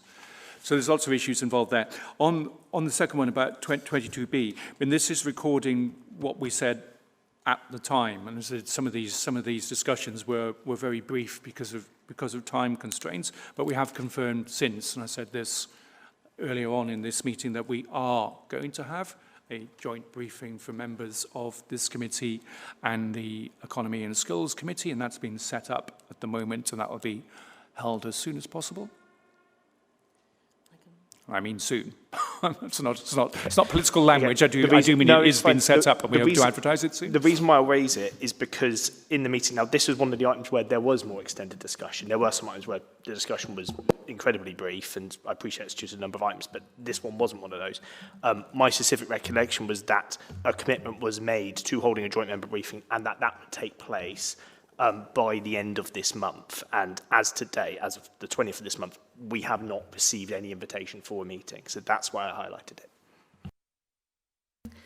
Yes, just to add a bit of an explanation around some of the qualifying language there. In the meeting, as we were just the Public Health Committee, we couldn't absolutely commit to a briefing without also coordinating with the Economy and Skills. So that's just why that qualifier is there around we're looking at the possibility of a briefing. As Stephen said, that is now confirmed. I have to admit, I don't think I had the exact timing down, but I do know that because the nighttime economy was also mentioned in the Economy and Skills, there is that little bit of extra coordination work that we're looking at. And they specifically want to set up a task and finish group on nighttime economy. So that's in the mix for going forward. But we are going to have this briefing specifically about Bristol nights and the nighttime economy soon, aren't we? Robert's setting it up. Well, you've heard what I said. We're going to have it soon. Any other points? Right, so this is just here as a record of that meeting, and just to flesh out some issues just as we've just done, so we can just note that. And then we come to our final item, which is our opportunity to discuss what went to Strategy and Resources Committee in January. So this is agenda item 13, which is the financial report. We no longer get our own dedicated reports. They all go to S&R Committee, but we do have the two relevant officers with us, Patsy and Christina. Patsy's had a really easy ride so far in this meeting, so I hope you've got some scintillating facts about your management of place budget. Patsy, so why don't you go first just to give us some highlights, and then Christina, you talk about yours. So I don't know if scintillating is quite the right word, but management of place did come in. Obviously, this is period 8. It's quite outdated now. So at that time, I think we were 700,000 under budget. And the reason for that is we did have significant pressure in G&R. So we are required to make sure that we all come out with a balanced budget. Management of place continues to be under budget, and mostly through underspending highways and traffic and increased income in that area. I'm happy to take any particular questions. Christine, say anything she wants to say about the public health and the communities side of the budget, and then if there are any questions, we'll take them. Sorry, you do have to look through the 3 reports now to get the sort of narrative, but basically Public Health and Communities has a balanced position. You'll note that there's a small underspend on the general fund part of the community's budget. That's not an underspend, it is a planned saving. It was a planned saving that we made throughout the year that we contributed back. But otherwise, I think the other thing that I noticed in there was the budget setting. That was in one of the other papers. So we've we've received our public health grant, 3-year settlement, and it's a consolidated grant. It looks as if the grant has increased. It hasn't. what has happened is that separate grants have been put together. So we've had large amounts of money, additional money for smoking and for drug treatment services. Those have all been put into the grant, which is very helpful for us. So it looks as if the grant has increased. It hasn't. There's been a very, very small increase, but it's below inflation for the next 3 years. So effectively, we've got to manage that. Yeah. Thank you. Emily? Yeah. So I know quite a lot has been mentioned today about Bristol Nights, and I'm going to raise it again.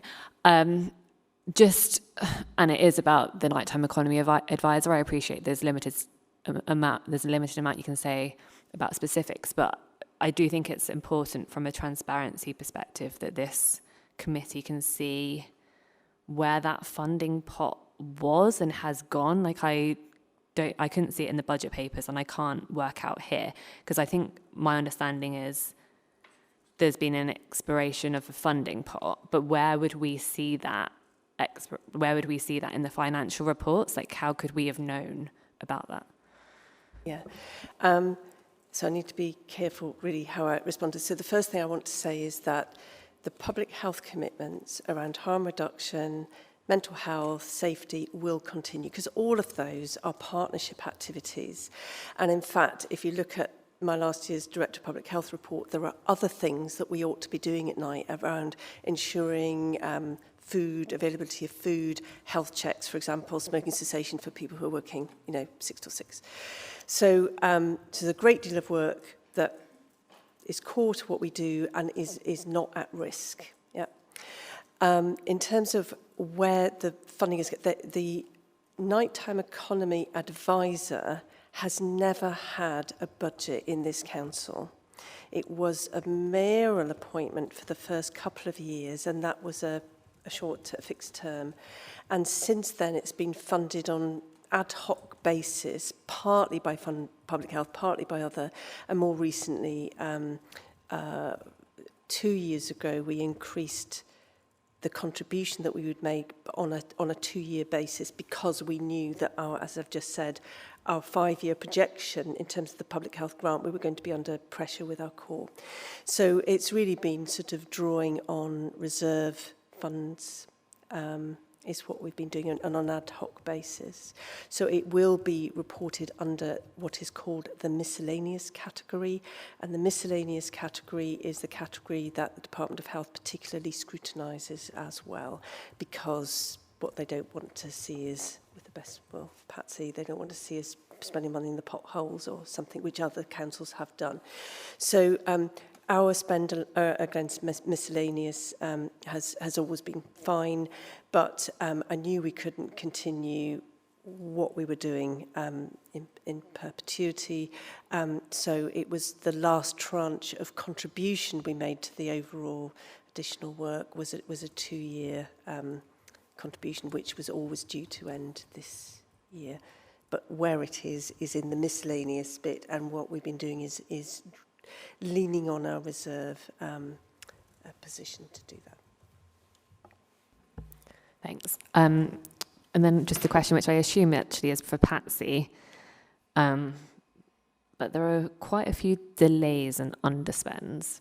Are there any delays that you're particularly concerned about? Are these things? I'm looking at the last page where it talks about the sports and leisure programme is forecast to underspend by 1.1 million, and then there's a list of some other things. Are those delays all being? Oh, not Patsy then. But sorry, which line are you talking about, so Emily? the very last page, there's some bullet number? point 162. Right. There's some bullet points about which cover underspends under public health and communities programmes. There's quite a few, and some of them say that's because of a specific project delay. But I suppose is this the column that totals 2.7 million? It's the bullet points below that. It's not just mine, that's everybody's else. Cemetery, sports. It's literally the last line of the report. Yeah. You scroll all the way to the bottom. But I suppose what I'm just looking for is some assurance that the Are delays. you looking at the bottom line on page 162? It's capital to help. It's not revenue. And yeah, so we've somebody mentioned earlier the investment in Eastern. Cara mentioned the investment in Eastern Leisure Centre. So there've been 3 big tranches of investment in order of time. Hawfield, Eastern, and I think South Bristol swimming pool is the next one. Yeah. That is scheduled. So I would imagine that's what that is. Yeah, I think it is. It's just whether there are any kind of delays that, you know, are going to have I don't think significant so, impacts on delivery or cost. Guy Fishbourne, as the relevant officer here, has said this is next. And I've not had any indication there's an issue. No, I think if you're looking at page 162, you're looking at the capital profiling, and there are a number of different things on there. The sport and leisure is, it's a range of capital grants that we get in against capital items, and there's obviously some delay. We can ask Guy what those are. We don't lose, so none of that money's at risk. If it's just that there's a delay in the... I suppose my concern was just things getting more expensive and things like that, and delivery. Well, we'll send a note round to everybody. Might be a with capital an expansion report, on that, but yeah. we'll need to ask Guy Fishbourne, is the relevant officer, and of course our capital spend on Hawfield, Eastern and South Bristol is in partnership with Everyone Active, so we'll just make sure that we get the right information about that. Right, I think we're all done. Okay, thank you everyone. So we just note this report so that it's already been approved by the Strategy and Resources Committee, so we're just noting it. And thank you everyone for your time today. And the next time we are scheduled to be together is Friday the 1st of May. So I hope not everyone is going off on a long weekend for the spring bank holiday, May Day bank